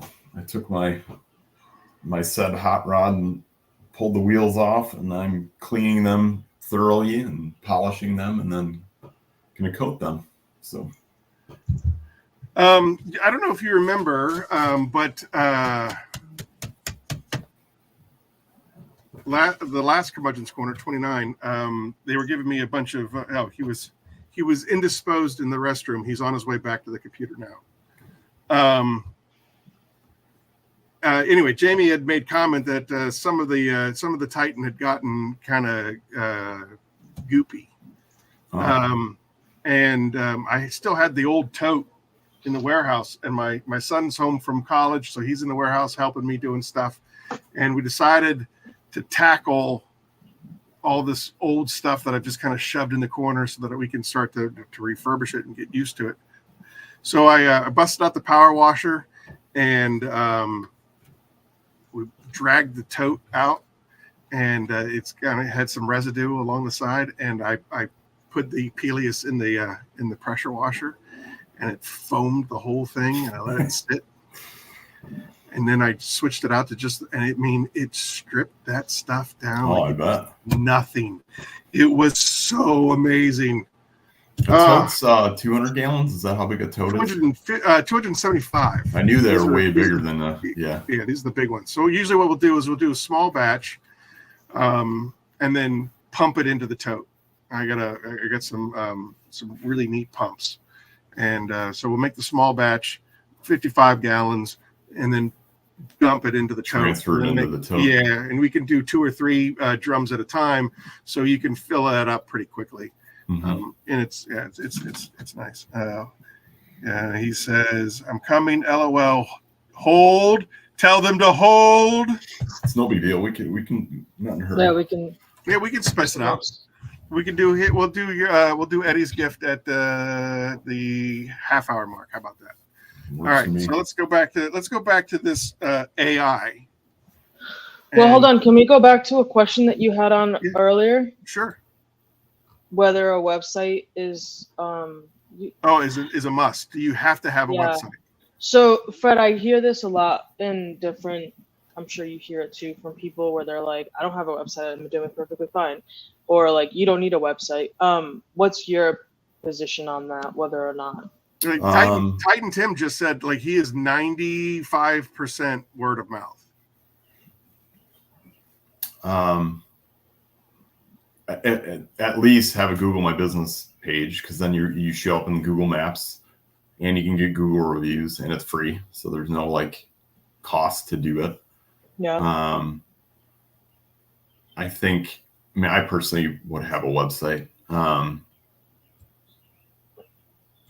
I don't have a hard time like with some businesses, especially like a restaurant that doesn't have a website and I can't see the food. Like I usually don't. Yeah.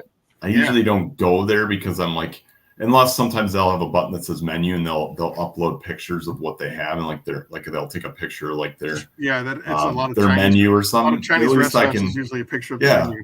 So that would be good. At least maybe have that. Maybe have a nice digital image of your prices and your services, and then that might get you by not having a site, because you're still going to show up in Google local, they call it, the local pack with the little balloons or pins, whatever you want to call it. So do you need one? probably not right away. I think that, I mean, Tim gets a lot of referral business, which is great. I mean, that's the best client you can get, is someone that refers you. Right. I think that Yeah, but another. Tim, I think that counts as your website. There are a lot of ceramic installers that get certified with Kronos certification, and when I'm putting their information on the website, it's a Facebook page. And I think that as long as you, the consumer, can interact digitally with that content, and that's the important part. For sure. Right. Like, so I don't necessarily know if you have to have a dedicated, Wix page or whatever. No. But if you can at least have a business page on your Facebook, you have to be able to to me as a consumer, it gives that business some sort of legitimacy. Professionalism, and legitimacy for sure. Yeah. And like Tim's got a YouTube, like if he did videos for like ceramic coating and where he lives in the Carolina area, where he's near Myrtle Beach, like that's a great way to get eyeballs on it. Because if someone's searching Google ceramic coating in North Myrtle Beach, like he would be able to show up for that. I think having a Facebook profile, Instagram, YouTube, like they're all free, so just do it. And it's just easy to do. So like you said, have a legit business page, not a personal profile. Yeah. Like have a nice one and be responsive to people and update your pictures and stuff like that. And it could be the same value as a website. So Eddie's back, right? Yep. Eddie is in the house. So Eddie, Earl is leaving. Who's leaving? Becca said, bye, Earl. Goodbye, Earl. So Earl's leaving. Sorry, missed you. Oh, sorry, Earl. Yeah. All right. Anyway, yeah. Fred. So Eddie, I'm going to do 2 giveaways. The first one, whoever goes to fakedetailer.com now and buys a t-shirt, first person to do that right now and buys a Fake Detailer t-shirt or EC Details or Jamie the Cleaner shirt, whatever it is, I will give that person a glow box. Holy smokes. Good gravy. Yeah. What's the website? fakedetailer.com. So I need Eddie to watch the action. I can log in and watch it too. All right. First person, fakedetailer.com, buys a shirt, will get a free glove box. Is it June's glove box? I'll give him June. Oh my goodness. Christy said June's box is awesome. Amazing, she said. Yeah, you got to get the goated t-shirt. I wore that today at soccer. All right. So Eddie, that's your mission. Daryl. He said Daryl. What's good, Daryl? He's saying a bunch of names. He's just saying hi to people. Yeah. All right. So in the meantime, while we do that, so my son, when I approached him with the AI, and he was against it. He goes, tell me about the Turing test.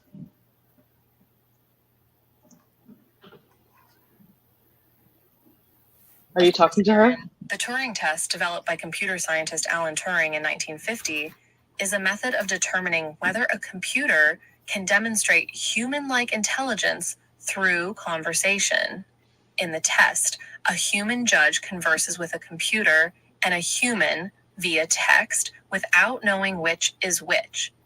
If the judge cannot distinguish between the computer and the human, then the computer passes the Turing test and is considered to have human-like intelligence.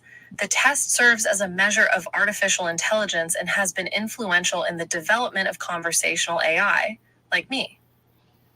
All right, you ready for this now? She has a nice voice. Good job, I know she does. Thank you. I picked it out of many. I picked it out of many voices. So yeah. I can't. Oh, she's going to respond to that. I don't want her to talk. All right. Hawaii Tim won. He said, Eddie. Hawaii Tim? Hawaii Tim, that's going to cost you. Is Yeah, that Tim McLaughlin, Tim? mesmerized. Yes, that is Tim McLaughlin.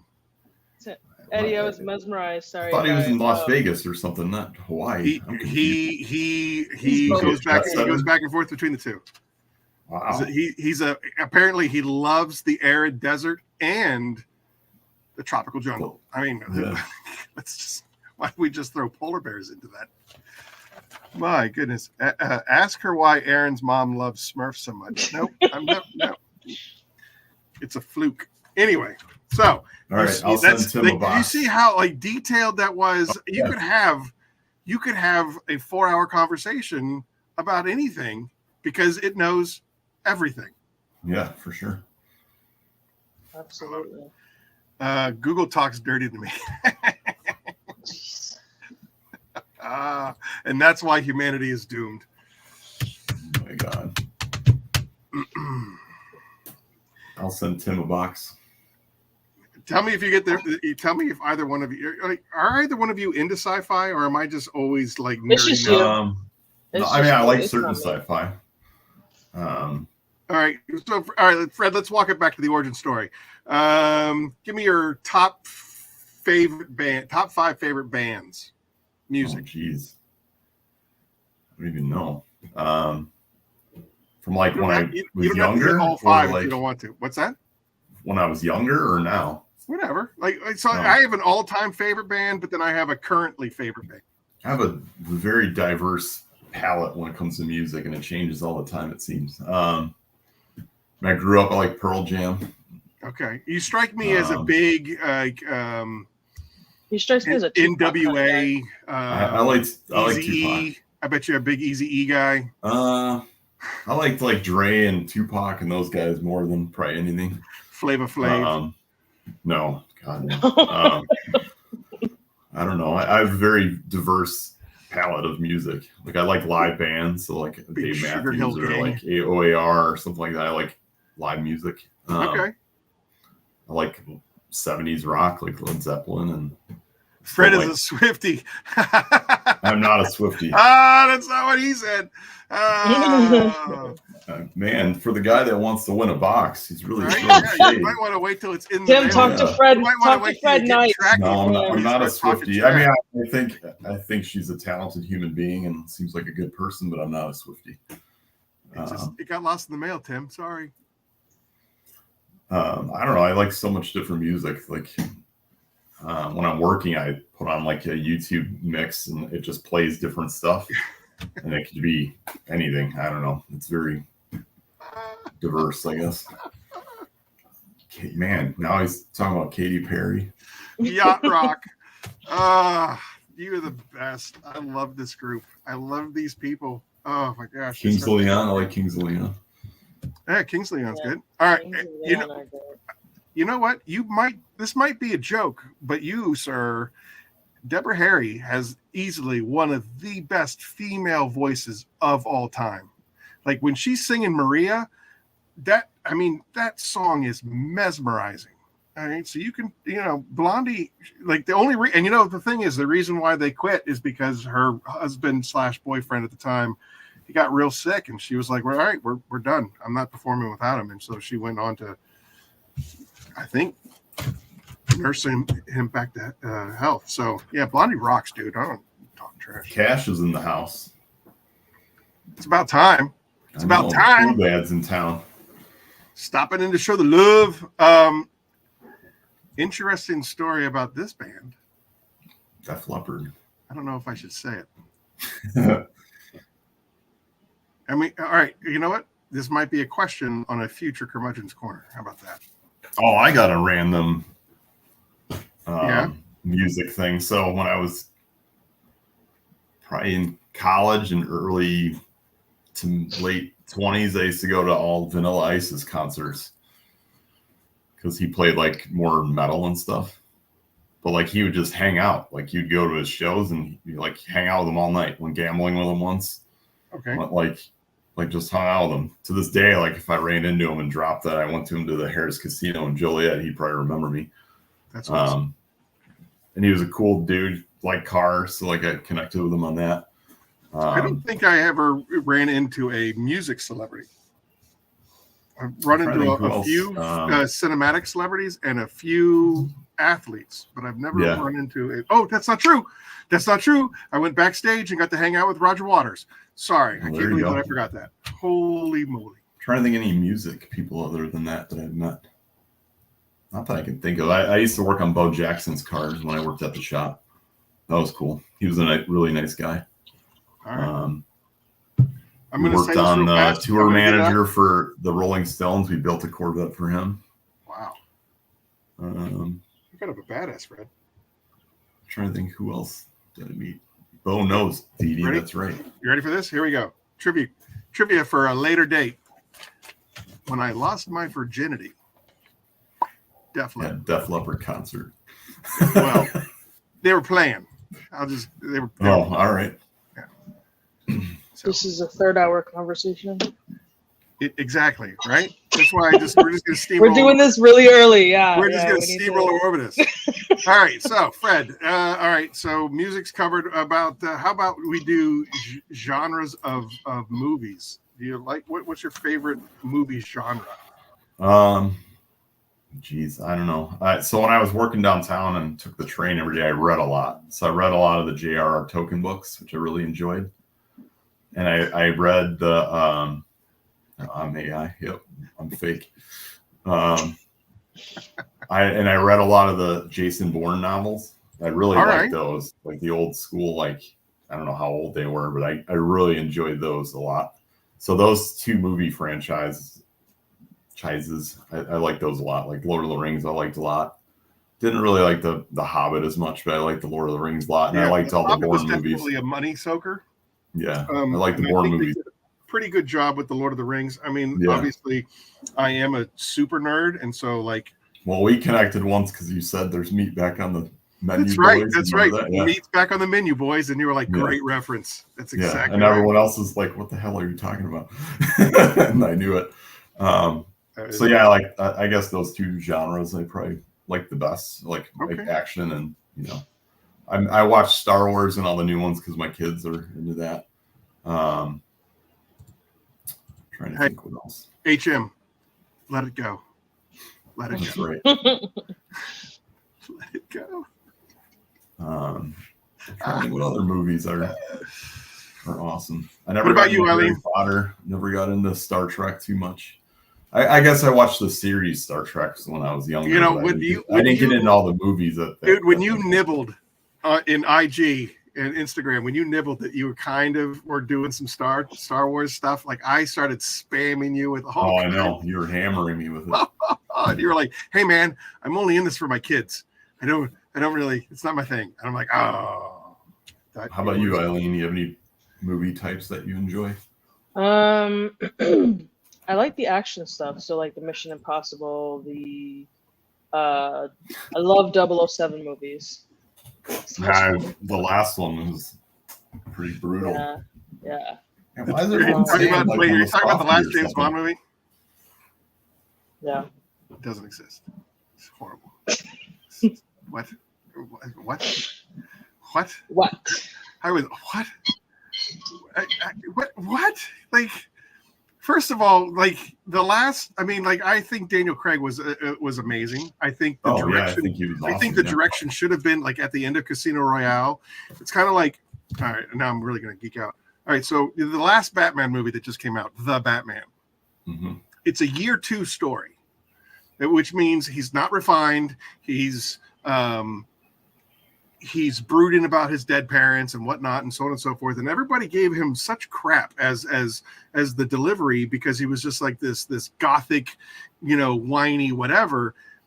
At the end of the movie, it shows that he has to become something more than he is to battle. Like he can't be Batman all the time. There has to be a Bruce Wayne aspect to the character. And if you really go down to the Batman mythos, Bruce Wayne is the actual costume that he puts on because he thinks of himself as Batman. All right. Mm-hmm. With Daniel Craig becoming 007 in that first movie, Casino Royale, I thought that was really, really well done but I also felt that should have been the turning point. Like when you think of like nostalgic 007, the Sean Connery, even Roger Moore, who's the dude from with Russia from Love? I thought Bigsby. Duvall or not Duvall. I thought something Bigsby. I thought his name was. Anyway, like those guys were so smooth and so suave, and that's what you really loved about James Bond. Was just like he was cool doing what he was doing, and with the Daniel Craig, I thought that should have transitioned into him being a little bit smoother, a little bit more suave, a little bit more sophisticated, like the gentleman assassin kind of thing. And he never really turned that corner. It was just brute force all the way through the next 4 movies. And I just kind of felt a little disappointed in that, because my memories of, Sean Connery, when that song for the first time plays, when he lights that cigarette at the table, Bond, James Bond, and the music starts playing, and I was just like, there he is. Like that became one of my childhood idols for forever.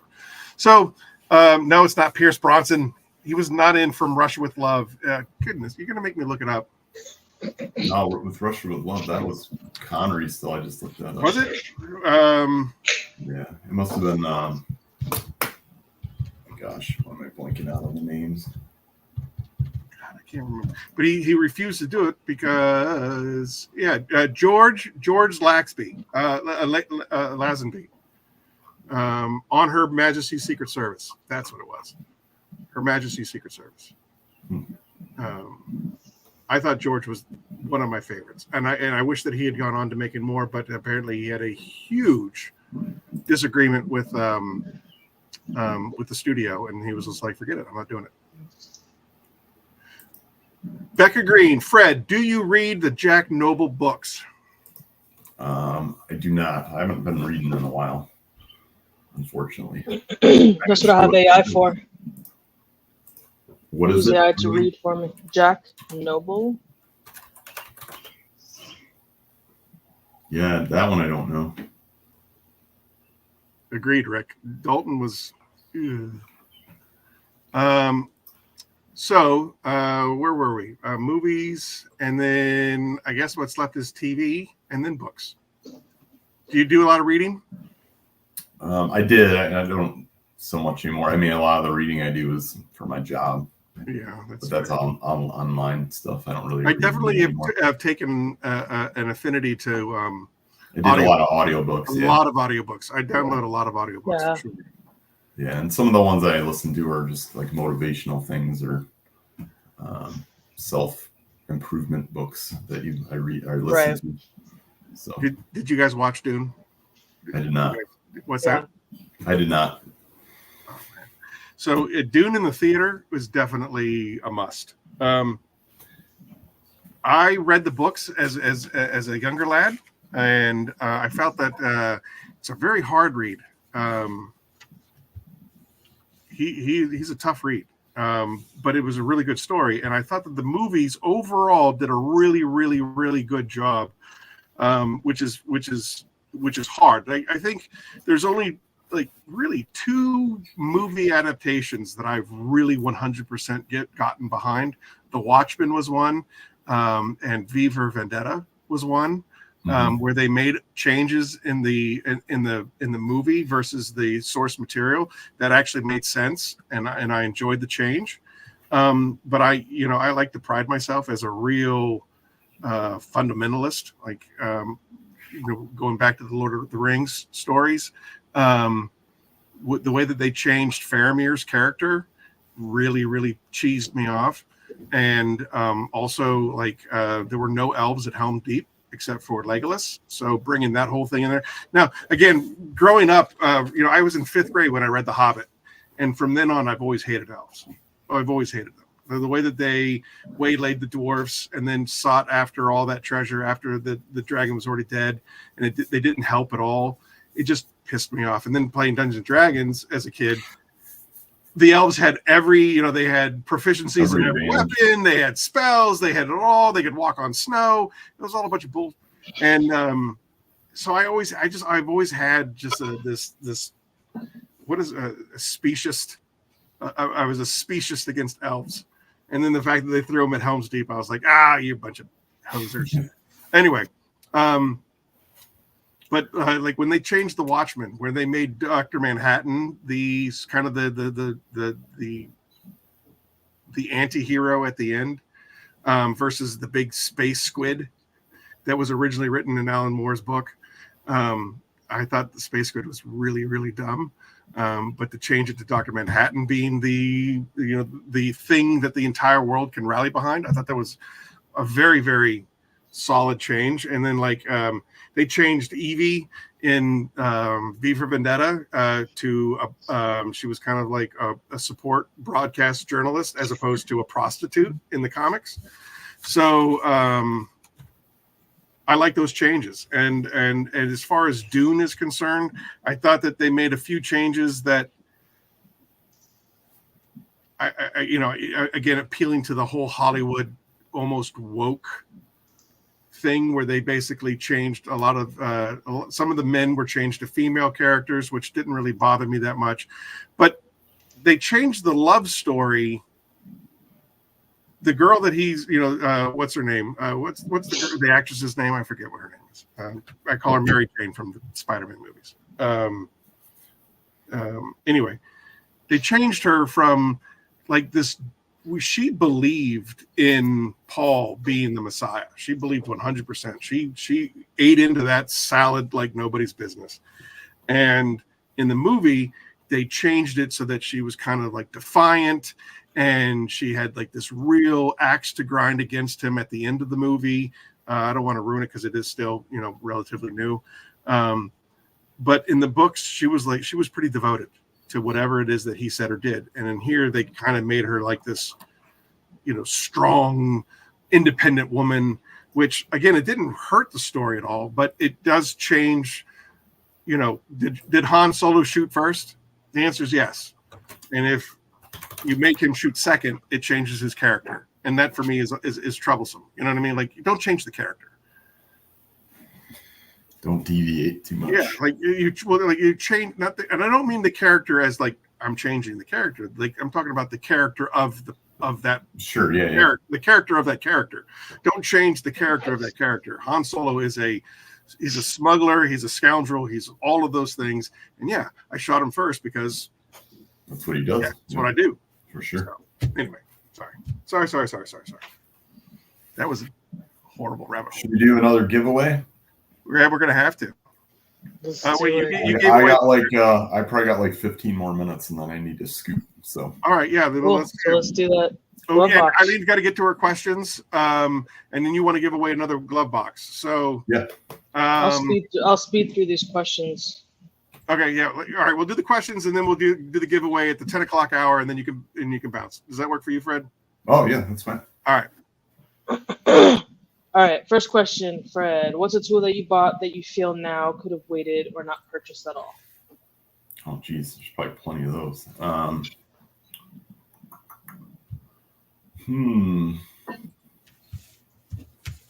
I bought a new rotary recently and didn't really need it. I got a DA, and I shouldn't have ever gotten rid of my original Makita rotary that I had for 20 something years.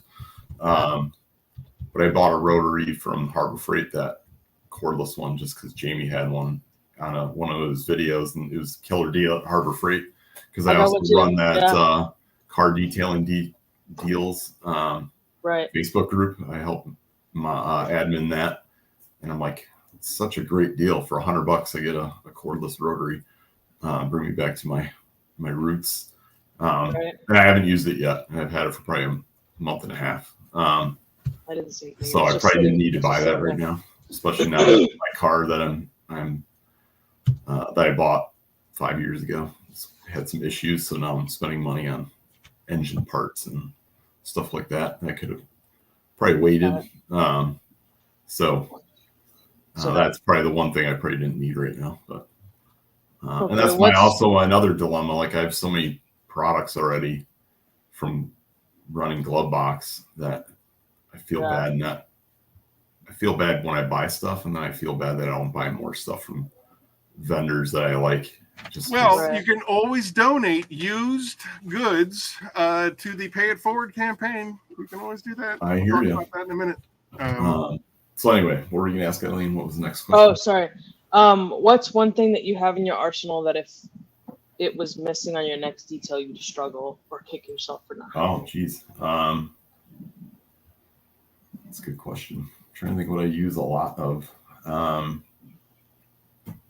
Peleus panel prep. Oh, Fred. Oh, Fred. I don't know. It's a good question. I'm stumped. We can skip Man. it. I don't know what to say on that one. That's a good question. We'll skip it. We can skip it. I mean, like, so today, like on my car, I was polishing the barrels of my wheels, like, and I couldn't find my metal polish that I prefer. It took me like half an hour to find it because it was in a random bag of products. Stuff. And I was starting to getting ticked off that I couldn't find it. Yeah. So it probably depends also on what I'm detailing. What you're working on. Yeah. Makes sense. So that drove me nuts that I couldn't find that because I really enjoy the. I did use my Viper chair today. I really enjoy this metal polish from Wizards. It comes in like a little cardboard box and it looks like cotton candy, and like the metal polish is impregnated in it, and it works extremely well. Yeah. So that's what rubbed me the wrong way today because I couldn't find it for a while. Which one, Fred? You just said it. Okay. Which one? What? Which Which metal said. polish? Green said, The which one? polish. I like Wizards Wizards. metal polish, and then my other all-time favorite, since I was detailing at the Hot Rod shop, was Wenol, Wenol. They make a blue bottle and an orange bottle. The orange is more coarse and the blue is finer, and that's probably the best aluminum polish I've ever used. I've tried all of them, and my two go-tos are Wenol and Wizards when it comes to metal polishing, because a lot of cars I detail, they have lots of like billet aluminum and polished stainless steel and stuff like that. Right. So that's probably my favorite. Alrighty. What is a skill that you learned that has proven to be the most beneficial for you as a detailer or as a business? Oh, geez. I think customer service, like learning to deal with people and talk to them and treat them a certain way. And I learned that young at the shop, working with all these different people. And like, you know, being a 16-year-old kid and working with adults and a variety of different clients. I think that made me more personable and respectful and try to speak a little bit more. I don't want to say wise, but think before you say something, you know, and have answers. I was told once by somebody, it's okay to not know something once, but don't do that twice for the same person that you're working with. So I try to be mindful before I say stuff. If something's frustrating, I usually take a break from whatever it is and think of a good way to respond to whatever it is if it's an issue.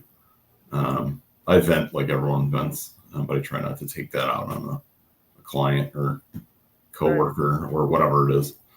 You know, if you had an AI assistant, you could just tell it, you know, what's up. You know, like, hey, I'm having a bad day and I hate people. And what's her name, Aaron? What's her name? That's what we want to know. That's all we want to know. Her name is AI. So I think, you know, customer service and being professional, not like you're being a professional detailer, professional SEO, professional salesperson, like that's your profession, but also treating people professionally, talking professionally. I mean, I've had so many things that people are professionals, but they sound like truck drivers, you know, like you can't do that in front of a client, or because not all of them are going to like that. Oh, I have personally borne witness at my old universe, in the old universe where you know, well, I thought he was on hold. Oops. and then a few other ones. It makes for definitely an exciting afternoon. Oh boy. Yeah, and I think you're 100% spot on, Fred. Like, I think the customers that I've had that I've been able to interact with, and that everybody in this community, in one way or another, I think that we've connected on a company to consumer level. Oh, for sure. Friendship aside, everybody in here has bought something from me, and we've been able to build those relationships off of that. And sometimes things go awry and go miss. Like, for example, Becca, she won a Typhon kit, I think on Eddie's channel, and she did a little picture of her prize, and it didn't have the dilution chart in it. And I reached out to her and I was just like, "Hey, did you not get a chart?" And she was like, "Nope, it didn't make it into the box." And I said, "Well, that's you own it. Like, I'm sorry that happened to you, and I will get you that chart out immediately." You know what I mean? Like, and you treat people the way that you want to be treated. I think they're 900 times more receptive to that, and they're like, as opposed to, I called that company 4 times, they never called me back. Screw them. I'm never going to do it for sure. Again. And I've had my times that, just say for Glovebox, like recently, I even had a customer that wasn't happy with my service. Like, I replaced a bunch of products that leaked, which is usually FedEx's or UPS's fault.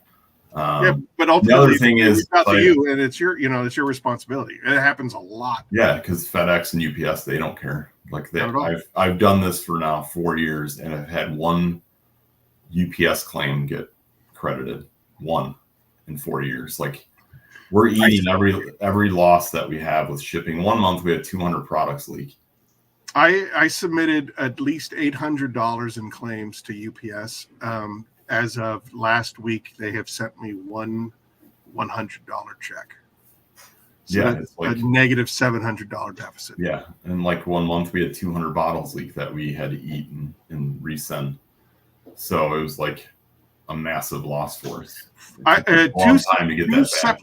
Two separate cases of Furies going to Fab, because he's a distributor for Phoenix. So that's 8 gallons total, completely crushed. Mm-hmm. They sent me a letter that said, "Hey, all of your stuff, all of your stuff leaked. We found it to be loose caps, and we have destroyed the packages." And my I obviously get on the phone with customer service, and I said, "All of my caps are heat sealed and taped." Mm-hmm. And you're telling me that leaky caps were the reason why these boxes got destroyed, but yet there's no evidence because you threw it away. There's no evidence. You're telling me that I had loose caps, and I not only do I thermically seal them, but they're also taped shut. So I'm going to have to throw the BS flag on this one. The one time they refunded us is the time that they ran the forklift through our pallet. That was the only time we've ever been refunded on a shipping issue. That's pretty wild. So, like, this one person wasn't happy that I basically sent some new chemicals, but I didn't send the whole new box, and he wasn't happy with that. And right. Some people I'm never going to please, so I just kind of let it roll, because you're just not going to please everybody, but I do my best. And again, back to what I said when we first started talking, people don't realize it's me, Brad, and Jason, like, doing all of this. So, like, we have to give ourselves some leeway as well, because we can't do it all. So definitely. Well, hey, listen, we're at the 10 o'clock mark. I know that you said that you needed to bounce now. We could answer. You could do more questions, or you can drop out. I think we should just do the we can do a giveaway. Giveaway, right? Yeah. Do the giveaway, and then Fred, you can drop out, and then I'm going to just run through the last of the Curmudgeon's Corner stuff that you don't really need to be a part of. If you need to go, I don't want to hold you here. Okay. Aaron, do you have a question? you've been very gracious with your time, Fred. Oh, so no, I I appreciate Yeah, you, love brother. coming. It was awesome that you invited me on. I love doing this kind of stuff. All right, yeah. So my question is, and this is for a June glove box that Christy said is awesome.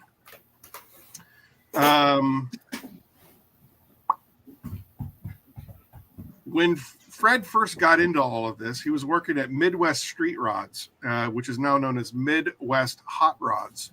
What was his first job there? I'm not even looking at the comments. What was his first job? Not how old was he? What was his first job? What was his title? His first job at Midwest Street Rods. Nope, you are wrong. Wrong.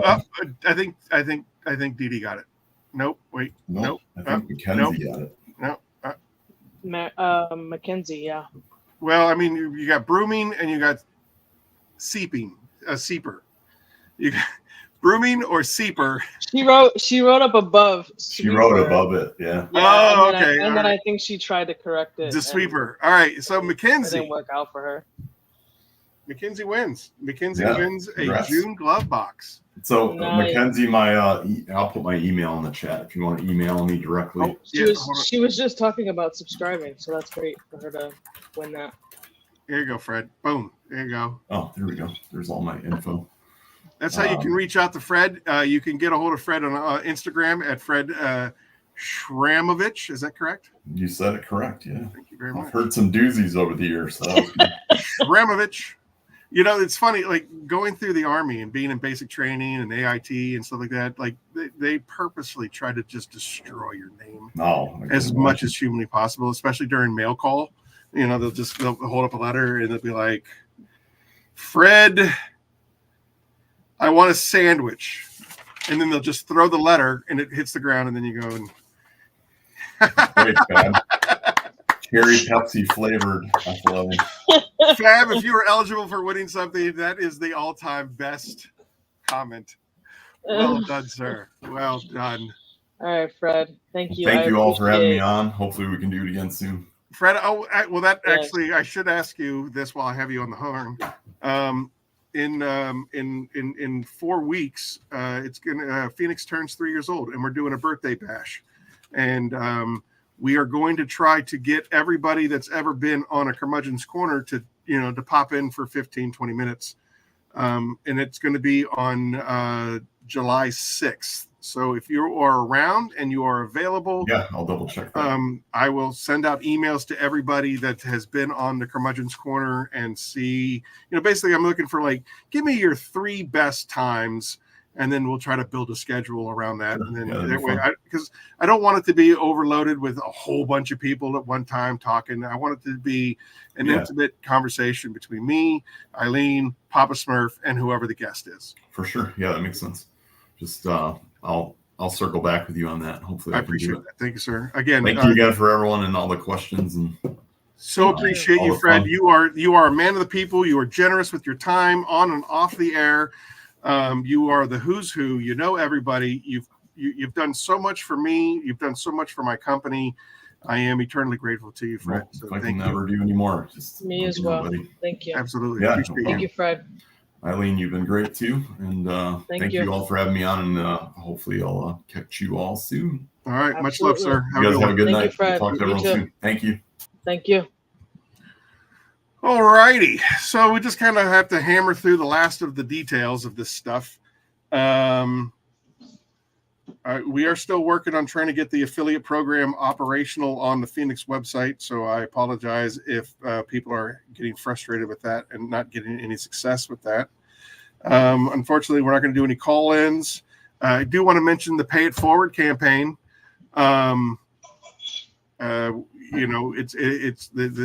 It runs all year long. There's a whole page about it on the website about what the Pay It Forward campaign is. But we are always accepting donations to the Pay It Forward campaign. It can be new stuff. It can be used stuff. Anything that I got to clean out my closet. I got so much stuff. At the end of the year, the Pay It Forward campaign, somebody out there is going to be in need. Someone's going to need a little leg up. They don't have the extra money to spend on products, on supplies, on equipment, and the Pay It Forward campaign is just our way of giving back to the community that we're a part of, and everybody is absolutely amazing in this family. Absolutely.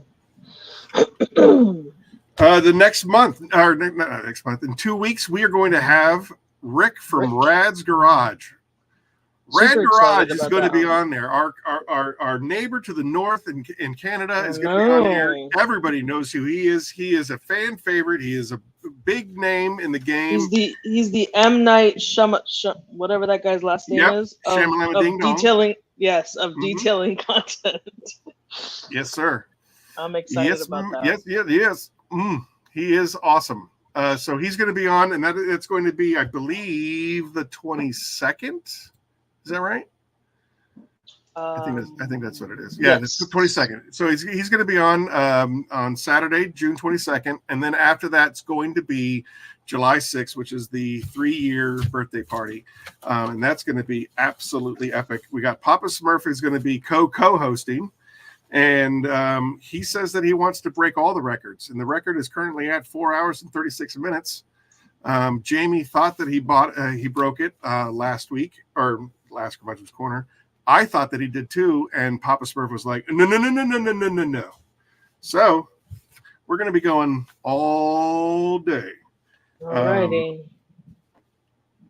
That being said, all right. So then we got the birthday teaser, the CCT, third, and we got to do plugins. All right. So here's our plugs. West Coast distribution, make sure you reach out to Adri at imdetailedaf.com. Midwest distribution, fabdetailsupplies.com. Fab, Brian Webster, is also a distributor and an amazing friend. And then Southeast distribution, go to shineyourlight.detailing.com/store/ and Titan Tim will hook you up. And then when you get outside of the U.S., we want to talk to Chris Lee from Carzilla, and then Imran from Into Detailing, and then Andrew, our Australian brother, has been riding with me from the very, very, very, very beginning of Phoenix E.O.D. So Andrew and I have been riding together for a long time. So if you're in Australia and you want the world's greatest detail products, make sure you reach out to him. Other than that, Eileen, this is how you can get a hold of Eileen. This is where you find her every day, working hard. By the way, I love the T-shirt that you are wearing on your webpage. Okay. Oh, the one that where I'm. Yeah, but what the T-shirt says? Caution: this may cause you to take selfies with your vehicle. With your vehicle, yep. It's awesome. You're putting out such great work. You're putting out such great content. I am so. Yeah, the favorite one I think that I get a lot of people that say is the one where I said I can make your car look better than your ex. That's a favorite for a lot of people. I love her shirt. That's what she says. So, yeah, Eileen, I can't thank you enough for being a part of this. Like you bring such fun energy and cleverness. You've been helping me with my content. I don't know. I don't know what I would have done without you. You definitely have taken this to the next level. Oh, speaking of which, next level, we officially have become a podcast. So all of these episodes get uploaded. I'm having a little bit of trouble with the integration with Apple iTunes, only because they're having a problem with my thumbnail. But I have a meeting scheduled on Tuesday to talk with them to get that resolved. So the Curmudgeon's Corner detailing podcast is a real live podcast that you'll be able to find wherever you get your podcasts. And Spotify should be uploaded this week. So we will be on Spotify and Apple, iTunes. You can listen wherever you want to be. I love these long formats so that you can, put it in your headset on your playlist, go detailing, go do a road trip, do whatever, and hang out with the coolest people in the industry. That's all I got. You got anything else? No, hit that like button. Yeah, Subscribe. yeah. Tell your mom, tell your friends, tell your ex to subscribe. Stupid Apple. Yeah, exactly. Exactly, And, TD. that's it. I don't have anything else. Have a great weekend. Yeah. Hey, everybody. Again, it's a Saturday night, and you're still hanging out with us. So that's awesome. I appreciate you. I love you guys. Without you, Phoenix doesn't exist. So, She blocked me. what happened? Ali said, sorry, I can't tell my ex she blocked me. Oh, enthusiast. So that. That's great. Great podcast. Thanks, everybody. Again, so I love you all. Eileen, I love you the most. I love you. I love you. Thank you, everyone, for tuning We'll see you in. back And here we in will 2 see weeks you for Rick from Rad Garage. Until then, for M. Night Shyamalan. aspire to evolve.